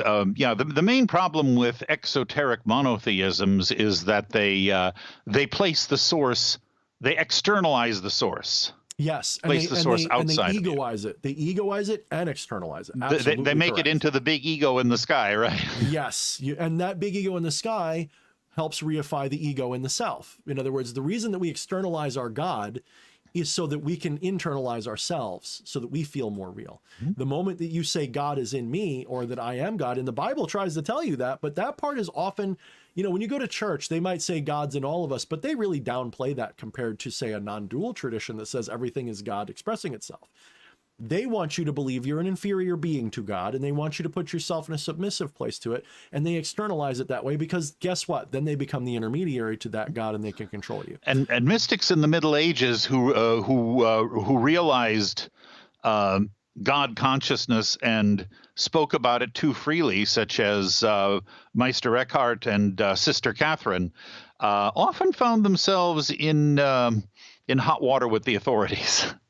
Yeah, and this is one of the reasons why I tell people, like, you know, from a political perspective today, you know, I'm sure all of you have noticed that one of the only groups you can make fun of right now is Christians, like spiritually speaking. We can all talk shit about Christians, but if you talk shit about other spiritual traditions, you're a bigot or something. And a lot of people on the left-hand path cheer about this, and the right-hand path too. A lot of New Age, all these highly spiritual, evolved people just love everybody freaking dogpiling Christianity. I wasn't a fan of that when they were doing it to Islam. I'm not a fan of people doing that to Christianity. I believe in religious freedom for all, whether I agree with the religion or not, as long as they're not hurting people. Yes. But you will find going forward, if the bad guys win the historical game that they're playing, if you see it as a binary in the first place, if the bad guys win that, they're going to eventually come after you and your esoteric tradition. Do not wait for me to be proven right. Take steps now to protect religious freedom by also respecting the freedom of those you don't like, including the Christians. Yes, we can criticize Christianity. That's not my point. My point is, don't bandwagon dogpile these people, because they themselves are victims of something. And if we see them as an enemy that we should be rejoicing that the system is turning on, you're a fucking fool, because they turned on you in the past and they will do it again. What we need to do is destroy that mentality that you can attack a tradition, you can attack a belief system. Again, I don't mean you can't criticize it. You obviously should be able to criticize it. I'm saying to outcast them, shun them, treat them like shit, you know, and be bigoted towards them. That is not okay. I'm sorry. It's just not. It's not. I'm not saying like, you know, the universe is going to judge you. I'm saying it's not a healthy attitude. It's going to come back and bite you in the ass. From a pragmatic position, the Church of Satan will at some point have to come to the defense of the Christians eventually. I don't know when, because right now they're still having too much fun correctly poking them in the eye when they're being idiots. But at some point, if the Church of Satan is legitimate, they will end up defending them too. That would be such a great irony. Sorry about us. I hope that happens in our lifetime. I really do. Just to watch that happen would be so funny as shit. And one other thing I wanted to share is actually a favorite quote of mine concerning the art. If I may be excused from taking this quote from a writer of fiction. No, that's fine. They're often writers of truth, because what's the difference? And this one I think has a very great intuitive grasp of magic. The quote is: "Memory, prophecy, and fantasy, the past, the future, and the dreaming moment between, all are one country, living one immortal day. To know that is wisdom. To use it is the art." And that plays into my whole block time multiverse principle, the idea, and this is echoed in every mystical tradition ever. Time is an illusion. The Akashic record is forward and backward. It's all the same thing. It's so many ways to approach it. The pleroma is past, present, and future all at once. There's so many ways to look at this, and that beautiful artistic way of saying it belies a very deep, whether they knew it or not, realization that one thing alone is worth $1 million if you can interpret it correctly. That one little thing you just quoted is worth $1 million, because it really is that. It really is that simple. You're not creating reality. You're not causing reality. Reality's not causing you. You're watching reality, and that reality is not moving. Consciousness moves. And when I say moves, I only mean moves perspective. All right, let's see. And in case anyone's wanting to know the source of that quote, it's the beginning epigraph from The Great and Secret Show by Clive Barker. Ah, good old, well, see, Clive Barker, he knows what's up. Indeed. All right, let's see. And I sort of skipped over a question from RPS, but I think we already answered it. He said, question, speaking of consciousness, does the guest or Thorne have any tips or hints to remain present? I think they meant present. So RPS, hopefully we did answer that already. I'm not sure if there's anything else we could add to what we said before. You did answer that one already. Okay, good. Well, he asked it twice, I think. He asked it once in a regular chat, and then he asked it as super chat. Let's see. I'm scrolling down. Let's see. Now that we're kind of caught up, I think, on the main questions. Oop, I saw another super chat. Okay, here we go. I'm skipping over some regular chats. I'm going to the super chat by DK Blackschlager. He said, how do you explain it can be it and still not let expire, but two of them are still lost and devised? Does that mean they can say when lost the game? I have no idea what that's asking, DK. I don't understand. Do you understand what he's asking, Saramandus? No, I'm not sure. I think maybe we need some context. DK, would you mind trying to rephrase that if you're still here? I would like to try to address that. How do you explain it can be it and not let expire, but two of them are still... I think, was this taken out of context or was this spliced up? I don't understand that question.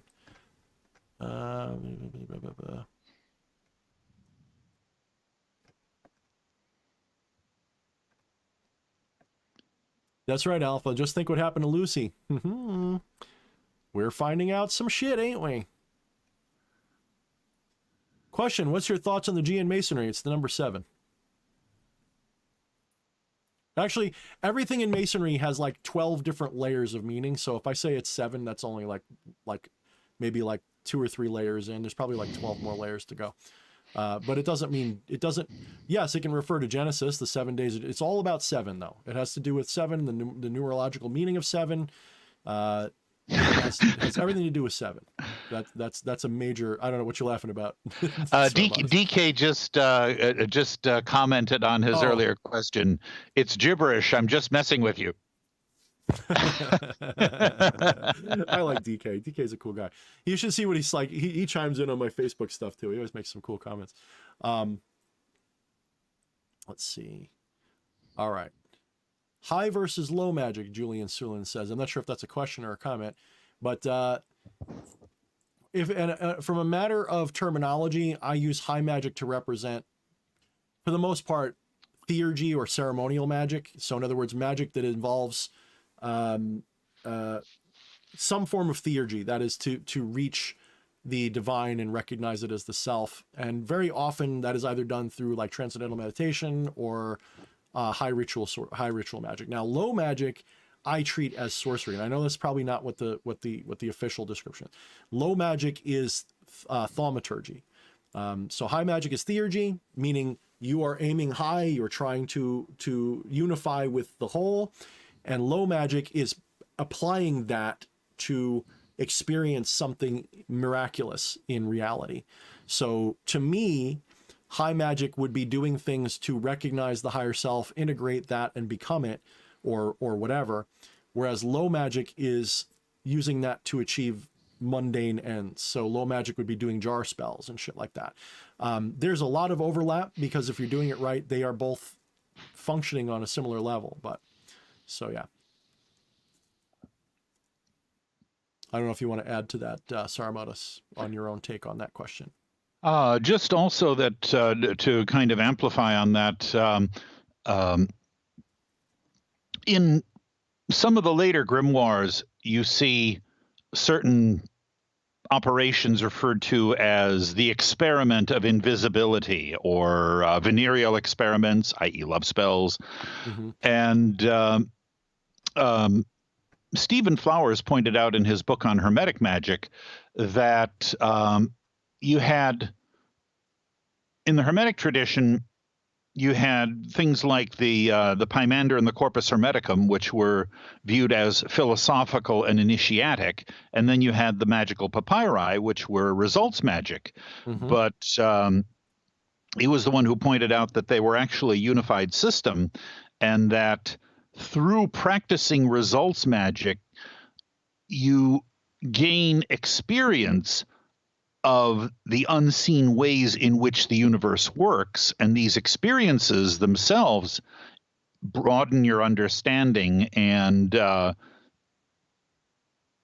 facilitate initiatory processes and the growth of consciousness. I'm gonna riff on that for a second, because one of the things that I am doing with my current work, which I ever get it published will be great. So I prescribe doing both. People say I prefer one or the other. That's fine, but make that a temporary thing. I prescribe practicing both. So the high magic is how you get to the epiphany of divinity. And doing this regularly, confronting your own higher divinity all the time as often as possible, makes integration of that into your life that much easier, quicker, and smoother. It's kind of like, you know, returning to the source of something that you're studying. So you reread a chapter over and over again. You find nuances that you missed. So doing the high rituals, whether it's ritualistic or just meditative, doesn't matter. Doing high magic, doing theurgy, is the great work. That is the great work. That is the alchemy. Okay, that is turning the lead of your body into the gold of the divine, realizing the divine. That is the most important of the two. However, low magic is just as important, but for a different reason, in that low magic, just like Sarmatis just said, by doing low magic, you come into a place where you are learning to integrate that higher self through your low magical practices so that your egoistic desires. So basically the goal of the low magic is to continually do these little rituals so that you can compare your egoistic desires with your divine will. So for example, when you're doing a ritual for anything, most people, actually, let me start over. Most people confuse their desire for will. Most people have zero comprehension of what will is. Not just because it's a tough question, do we have free will or not? When you understand the higher truth, the whole question of free will goes out the window because you recognize there's nothing for your will to be free from. There's nothing it's in conflict with. Your will is the Tao. There is no conflict. Conflict is an illusion. Everything is your will, but not everything is your desire. Your desire is an act of will, but your desire can't change will. You cannot choose or decide to change your will. You cannot desire changing the world. Desire leads to nothing except for, desire is a reaction. How can it change anything? Desire is not the impetus or the thing that causes change. Will is. This is why it's the will to power, not the desire for power. Never once will you see a truly powerful person talk about, I desired power and therefore, no, they had a will to power. In fact, in many cases, someone who has the will to power often desires not to, because it's a struggle, it's a challenge, it's painful, and their reaction to it is to not do it. Look at me, okay? I'm not all that popular or powerful or whatever, but the little bit of fame and whatever I have sometimes is more of a burden than it looks like. And do I desire sometimes to just be an unknown again and just enjoy the act? Yes, I do. In a way, I've taken on a burden that I didn't need to. That is not my desire, but it is my will. And my will be done no matter what. The will is inevitable. You cannot do anything but the will. So when you say, when you're doing low magic, when you're doing sorcery or thaumaturgy, I like the word, thaumaturgy. I like the word sorcery rather than magic for that. Because sorcery, the traditional meaning of it is to essentially influence fate. It's to influence chance, okay? And what it does, what thaumaturgy means, is to manifest or reveal or inspire the experience of miracles. And what are miracles other than synchronistic coincidences? Really, that's what they ultimately are. If you don't think of something as a miracle just because it happened, it's got to be somehow meaningful when it happens. It's got to be related to something we did. Now, I'm here to tell you that that outcome was always going to happen because every possible outcome does happen somewhere. Manifesting it means you're there to see it. So when you are doing low magic or sorcery, you are comparing your egoistic desires with your higher will's true action. And in so doing, this continual practice, so spend a year doing low magic only, or predominantly, or at least equally with your high magic. Do jar spells for every fucking thing you think you can imagine.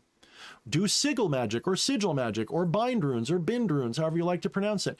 Do high magic, but for sorcerous intent, like do pacts with demons to get things to happen. Do this constantly. Make journals. Don't do it with the intention of causing things to happen. Do it as an experiment. Why do you think the word experiment was so often used by the wisest of the teachers? They didn't say this is a way to make something happen. They would say a most splendid way to do this. And it really just means this was a successful experiment that worked. So you do these experiments. What are you learning through these experiments? You're not learning what works. That is the corruption of the higher truth. When you see modern chaots and postmodern magicians and all these people saying we're going to do experiments to see what causes the changes we want. Okay, that is not an invalid approach, but if that's the only way you're doing it, you're missing out on the giant iceberg under the ocean that you're completely missing. You're not causing things to happen. You're revealing the power of your will, the doing of your will. It is not a success. I don't consider sorcery a success when you get what you want. That's not what makes it, that doesn't mean that your ritual worked. All it means, what makes it a success or a failure is, are you able to identify what your true will was when it manifested? Now, Saramatis, this is one that's really meaningful for the two of us because we attempted something in 2020 or 2021 and it burned us real bad. And that knocked me on my ass again for a little bit because it shook my faith for a minute, because it's like I was getting used to everything I do working. And that one didn't work the way I intended. Mm-hmm. And as you saw, now, did we get some results? Of course we did. Mm-hmm. Did we get the results we lusted after, though? No, we were lusting after results. So what happened? We got hit real hard. At least I think we did. Mm-hmm. And but what makes that a successful? Why do I consider that a success in the end? Because in the end, I am learning to realize what my will really is. And it is not what I thought it was, because those were desires. Those were the lusts for power, the lusts for outcomes. But I'm now seeing the higher truth of why it didn't work. And that means it was a success, because I'm starting to integrate that my desire was off. So I don't know if you want to add to that at all. Yeah. And from some fragmentary ways in which successful results were produced, I would say you had more success than I did. I was aiming at the real big one. I think you had more success, but you also had more blowback than I did. Exactly. Yeah. And from what did succeed, I was able to learn something more of the situation we were trying to influence. Mm-hmm. Things about it, certain assumptions I'd made about it that proved not to be true, that when certain things succeeded, certain results did not follow from that success. Mm. It really means, this is why divination... the whole thing that happened was revealed for all to see, but it didn't make any difference. It didn't, right. And that tells us... And nobody believed it. And nobody believed it. And that tells us something, doesn't it? Mm-hmm. It says that about the way the world works. Yeah, because and we're starting to realize, like, hey, maybe saving the world isn't going to work. It'll save itself when it's ready to do so. And we might be part of that, but we don't decide that the world is saved. We might decide what world we see, and maybe we see a saved world in the end. But I got news for you. It's almost always going to take a rational course of action to do. That is to say, how many of you guys practice magic long enough to have a miracle that you can't actually, let me rephrase this. How many of you guys have been practicing long enough to have experienced a miracle that defies all rational explanation? If you practice long enough, you will have one. If you're a beginner, it may be a while, right? If your goal is to just have that miracles can only be a miracle if they break the laws of nature and reality, then you're probably going to be waiting a long time. 99% of the time, the manifestations of magic take a rational course. That is a path of least resistance, of least rational resistance. Okay, it's not going to defy the laws of nature very often. It can sometimes appear to do that, or maybe it does do that. But most of the time, it's just going to be a synchronistic coincidence of weird proportions. You're going to do a ritual for something, and it may not happen word for word what you required, but something close enough will happen that you're going to go, whoa, what the hell is that? So yeah, in a way, that's what happened to us. You know, we may still get exactly what we wanted, but it may take 5 years. So just because it hasn't manifested yet doesn't mean it won't. And just because it didn't manifest the way we thought it would or wanted it to doesn't mean it didn't work. It just means that we are being revealed. The higher will is being revealed to us. Also, you're very cool right now because you're fluctuating in and out of frame. So you look like a wraith or something cool that's just sort of appearing and disappearing. I like it. What's up, Nina? Nina's here. What's up, Nina?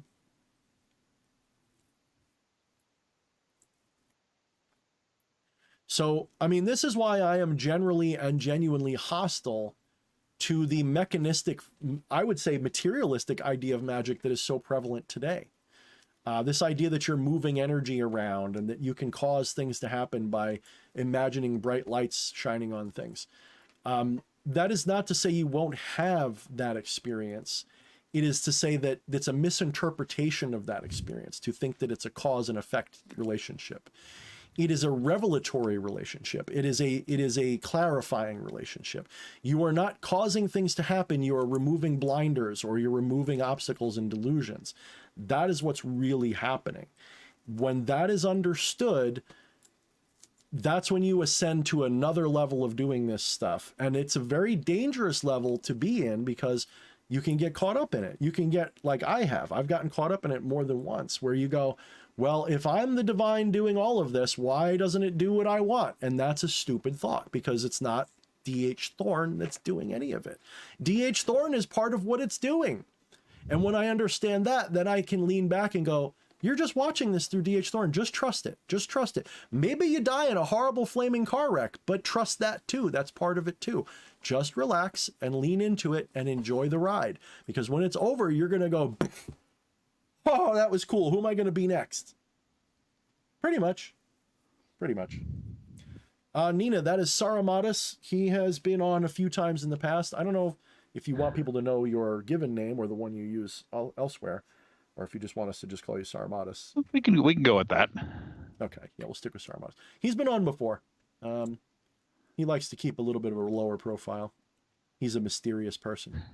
Yeah, I was the hooded figure in the shadows last time too. Yeah.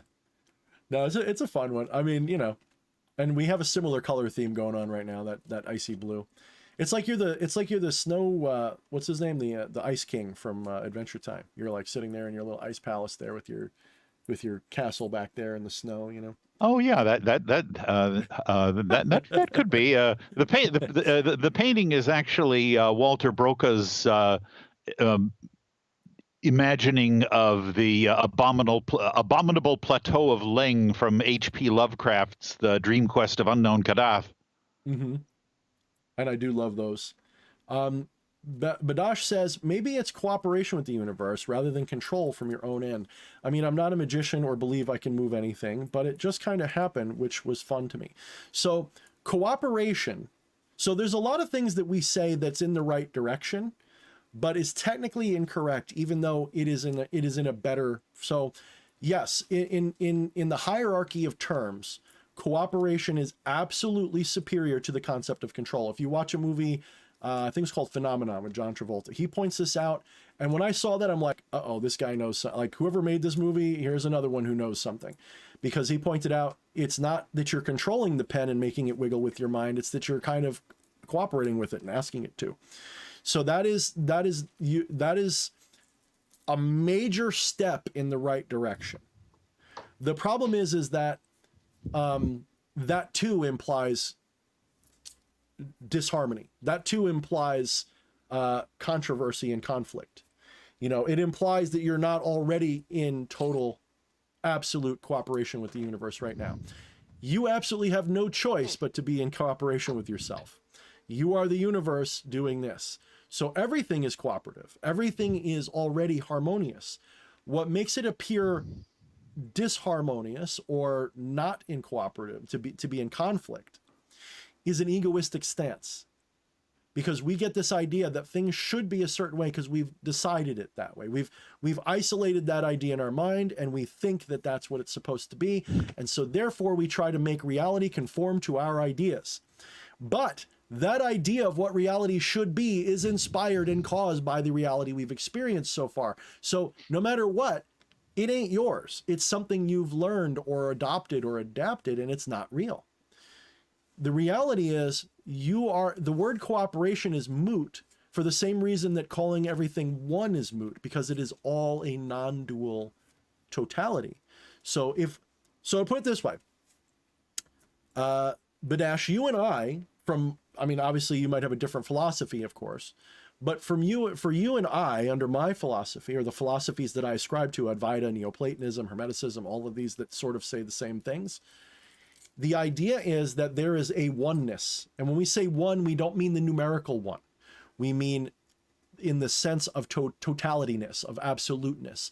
There is one borderless, infinite existence. That is what we really are, but we are having an isolated mortal experience as this. So this totality is centered here now in its conscious attention.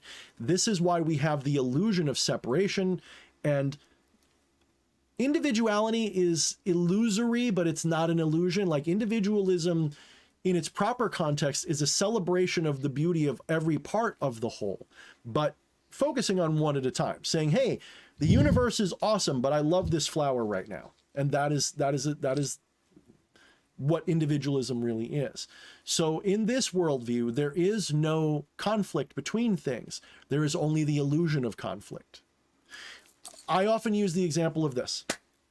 In order for my hands to clap, there had to be a superficial appearance of conflict.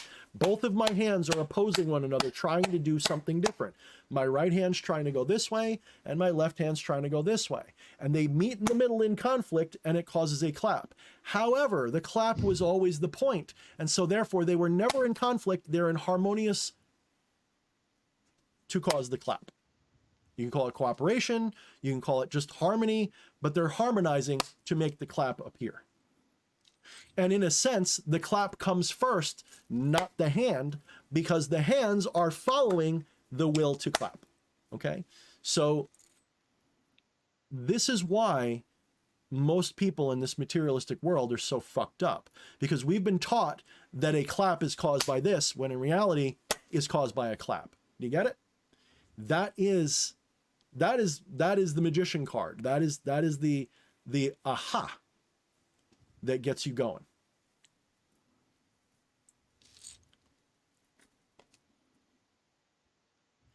So the idea of one versus two and all these things, there is only one. There is only a oneness. But when we say one, you are correct. One is a notation. One is a mathematical relationship to another one. So all number is oneness repeating itself. All number is a division of one. All number is, so one, to make two, you need one and one. That makes two. Two-ness is a concept in relationship to itself, but two-ness is only the one again. So the concept of number and ones and twos, so when we say all is one, that's why I don't like saying that, because when we say all is one, there's this implication that there could be another one. But there is only the one, and so therefore the concept of one is completely lost. When the one is completely lost, what's left? The non-dual. This is why I like Advaita or non-dual as the way to say it, because there is only this non-dual whole. You can call it a oneness, but that's misleading to most people because they think of a singular thing. But it's not. It's a totality. It's an absolute. The word universe would be better if we're going to use a colloquial term, a modern term. Calling it the universe is better. But even that implies universe, one thing, one it, one. Guys, I don't know if you noticed this, but the same things are said over and over again, not just in every culture, but even between science and mysticism. It's just that mysticism takes all of the scientism and materialism takes all the mysticism stuff out of it. But it uses the same terms and the same concept. It just corrupts them all over and over in a pathetic way. It's really obnoxious. That's not to say materialism has no purpose. It absolutely does. Materialism is the study of the illusion, and that is valuable. Like, I'm not poo-pooing science. I'm not a neo-Luddite or something. It's that putting science above the mystic it's worse than making a horse ride a saddle. It's kind of like that. So, okay, what time is it and how much time are we going to go for here? We're probably getting close. Okay. So, Ceremonious, we're pretty much, I'm not going to say out of time, but we're pretty much heading to the out of time department.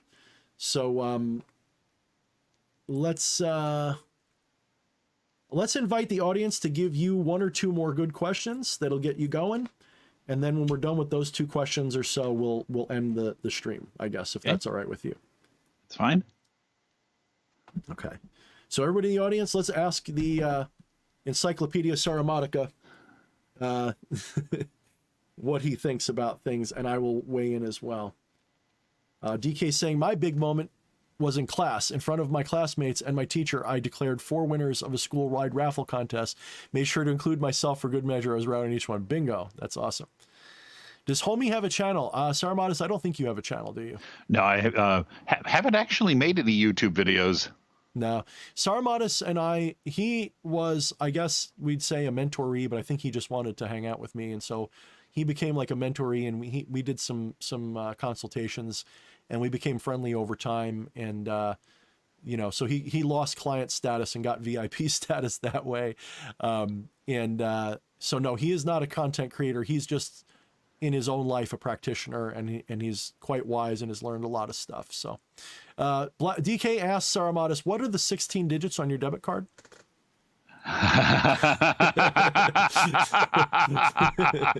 We said anything, right? Touche. That's a great one. That's why DK's here. He's got a great sense of humor, man. So what is it then? No, I'm just kidding. And then be sure to throw in the 3-digit V code as well. Yes. Yeah. And don't forget the expiration date. Let's see. Alpha says, so I got verbatim, meaning verbatim results on my first ritual. It's in 7th grade. What's your thoughts on that? That one reason I know how it works, etc. I mean, my thought on it is newbies often get their first wish, no problem. Like, it's been my experience that it seems to happen a lot that people who legitimately try, their first attempt at magic usually blows their socks off. When they legitimately try with an open mind, it legitimately blows their mind almost every time. It's usually the third, or that's why you think that I don't know if that's why, but I often think that might be why the myth of the genies often give you 3 wishes, because it's like the first 3 spells you do are often like life-changing, and then after that you're struggling. So probably because you start to believe too much and you start to expect. But yeah. I don't know if you got a take on that at all, Saramatis. I'm kind of waiting for a question. Well, 7th grade seems significant in that often when people start magic very young, they're able to start it before the adult programming has really locked itself onto their mind. And so they're capable of really putting the force of genuine belief behind it in ways that, when those of us who start later are often, well, is this really going to work, or is this really true? Mm-hmm. I would be a little contrary. I don't put a lot of faith in belief, because belief in something wrong doesn't make it work. If that was the case, we'd all fly when we're 2 years old and we're hungry for the cookies on the roof. So it's not about belief. It's more about disbelief. Disbelief is more important. That is to say, it causes a blockage. So I agree with you, but I'm reframing it a little bit so that people don't go off and say, all I got to do is believe. Because let me ask you, Saramatis, how do you make yourself believe something, right? You can't force yourself to believe something. You either believe it or you don't. And it's based on evidence. It's based on whatever. But belief is sort of a bullshit concept in magic. When people say, If you believe it, you can make it happen. And so you go off on this quest to make yourself believe something so it'll work. That's a huge fuck you, in my opinion. I think that's magical thinking in magic, which is really dumb. What is a better perspective is to say that when you're a child, like you said, you haven't been programmed to disbelieve or haven't been programmed to believe the contrary. And when you don't have that disbelief, when you approach magic from a position of agnosis or just an open mind, it actually works better than when you believe in it or don't believe in it. I have found that when I really believe in it, that doesn't make it work better. It just intensifies my reaction when it does work or doesn't work. So if I really believe in magic and it works, I go, see, I'm a powerful sorcerer. Fuck you all. When it doesn't work, see, magic must not be real. Fuck, I fucked it up. So my reaction's stronger. But if I'm totally agnostic about it, if magic is just something that's possible, maybe it's real, maybe it's not, and I'm just going to do it for fun, there's nothing getting in the way at all. I am open to any possible way it might manifest, including a miracle and including a mundane, fuck you, here's a life lesson for you to learn. Either one is valid, and when that happens, there's no blockages at all. It doesn't mean it's more likely to work, but it means you're more likely to vibe with it and flow through it and do it for fun the way it's meant to be done. If you're doing it like a vending machine or a genie that grants wishes, you will eventually crash and burn. I've seen it over and over and over. And I can't tell you how many charlatans are charlatans for that reason. Because they believed, and now they don't, but it's a source of money or fame or whatever. I can tell you that a lot of the big names, maybe not the ones that I'm friends with, but a lot of the big names are charlatans for that reason. They believed, but it failed. And so what they do is they believe based on faith, and they get caught up in superstition, bullshit, and eventually their entire gnosis is completely corrupted. That is why you don't see me spending a lot of time telling you guys what other occultists to follow or not follow. Because they're all on a journey. Some of them get it right. Some of them screw it up. I'm not judging them. But and a lot of charlatans have good gnosis. It's just that where they're coming from is a place that they're trying to rip you off from. Trust me. I've elbowed with some of them, okay? And I've only met a couple that I would recommend to people, like on a regular basis. Some of them are half and half. Some of them have elements of showmanship and charlatanry, but they actually do have real beliefs and real skill and real knowledge. And they sort of, like Sarmatis, for example, the Necronomicon is a great example of charlatanry that's not bad. That's a great example of good charlatanry because it's based on something real, but it turns it into a fanciful joke, and it still works because of that. So there can be truth in charlatanry. It's just, does the charlatan know it or not? You know what I mean? Mm-hmm. And DK says, 3 hours just to hear what you said. Priceless. Thank you. I don't know if that's in reference to the joke or to the gnosis about magic working and belief and all that or not, but. Okay, let's see. Are there any other questions for Sarmatis besides his digital footprint? He did say, do you follow a specific path such as Goetia, Shem, or Greek, or anything? He did add that. Highly eclectic, or rather have done different things at different times over the course of about 5 decades. Like I say, I've been exploring more minimalist approaches lately simply because of, the change in my life circumstances. Mm-hmm. You know, I think, were you there, or did I ever recommend to you doing things in miniature? So like either using drawings or even like Dungeons and Dragons figures to conduct rituals and stuff. I think we did talk about that. Did we? It is a valid way to do it. For those of you guys who have to do magic on the DL, don't hesitate to draw things or use miniature figurines and stuff and use those. You can even do magic in video games. I guarantee it. If you're doing it from the right place, it will work. You know, you could theoretically do magic in Minecraft. There's no reason why you couldn't. Oh, the magic working the genie soda machine thing. Yeah, That's probably, I hope, DK, that when all is said and done, that perspective is one of the ones that I hope is echoed from me and eventually reverberates and heals the magical community, because the corruption in the magical community is that it's a vending machine. And I have had people who focus on thaumaturgy deride me for what they call self-help magic rather than works magic. They think that it's inferior to do high magic or whatever.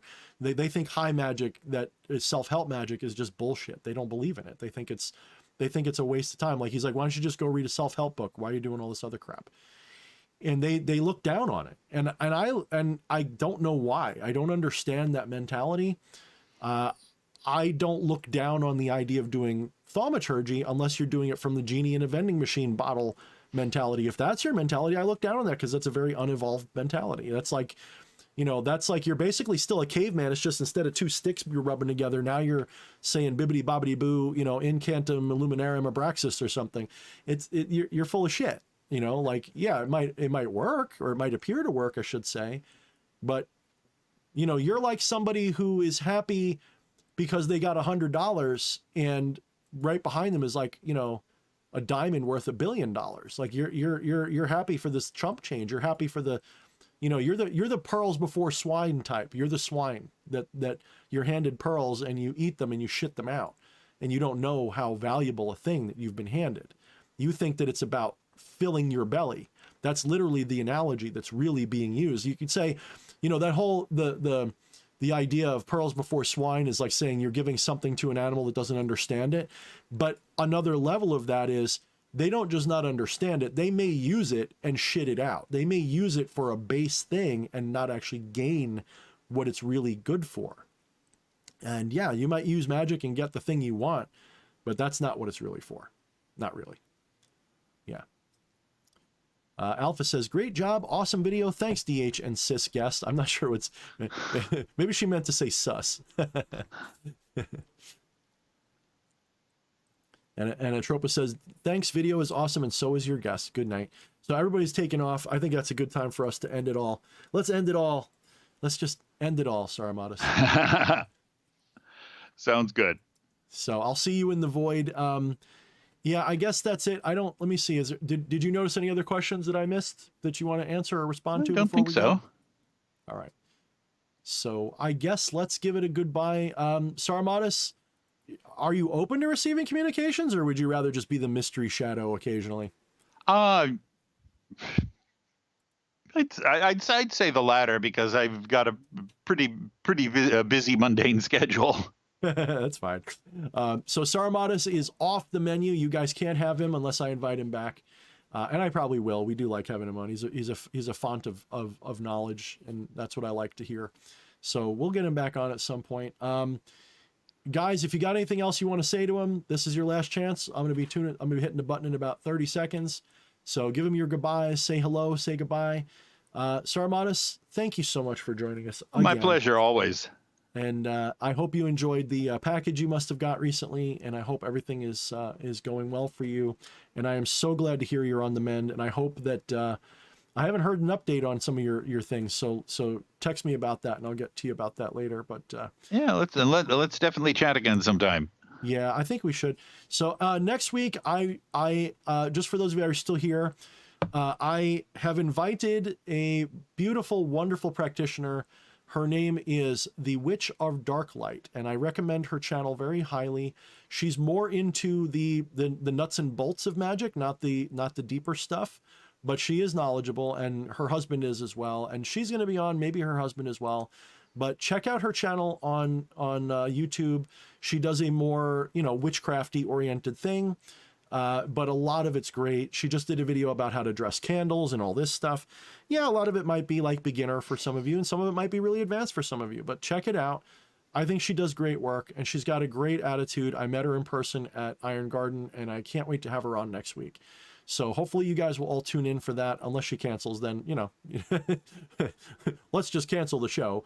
But she should be on next week, and hopefully I will see you all there for that great time that we're anticipating. So, all right, guys, until next week, Mind the shadows, Harmonious. Give us the good goodbye. Good night and goodbye. And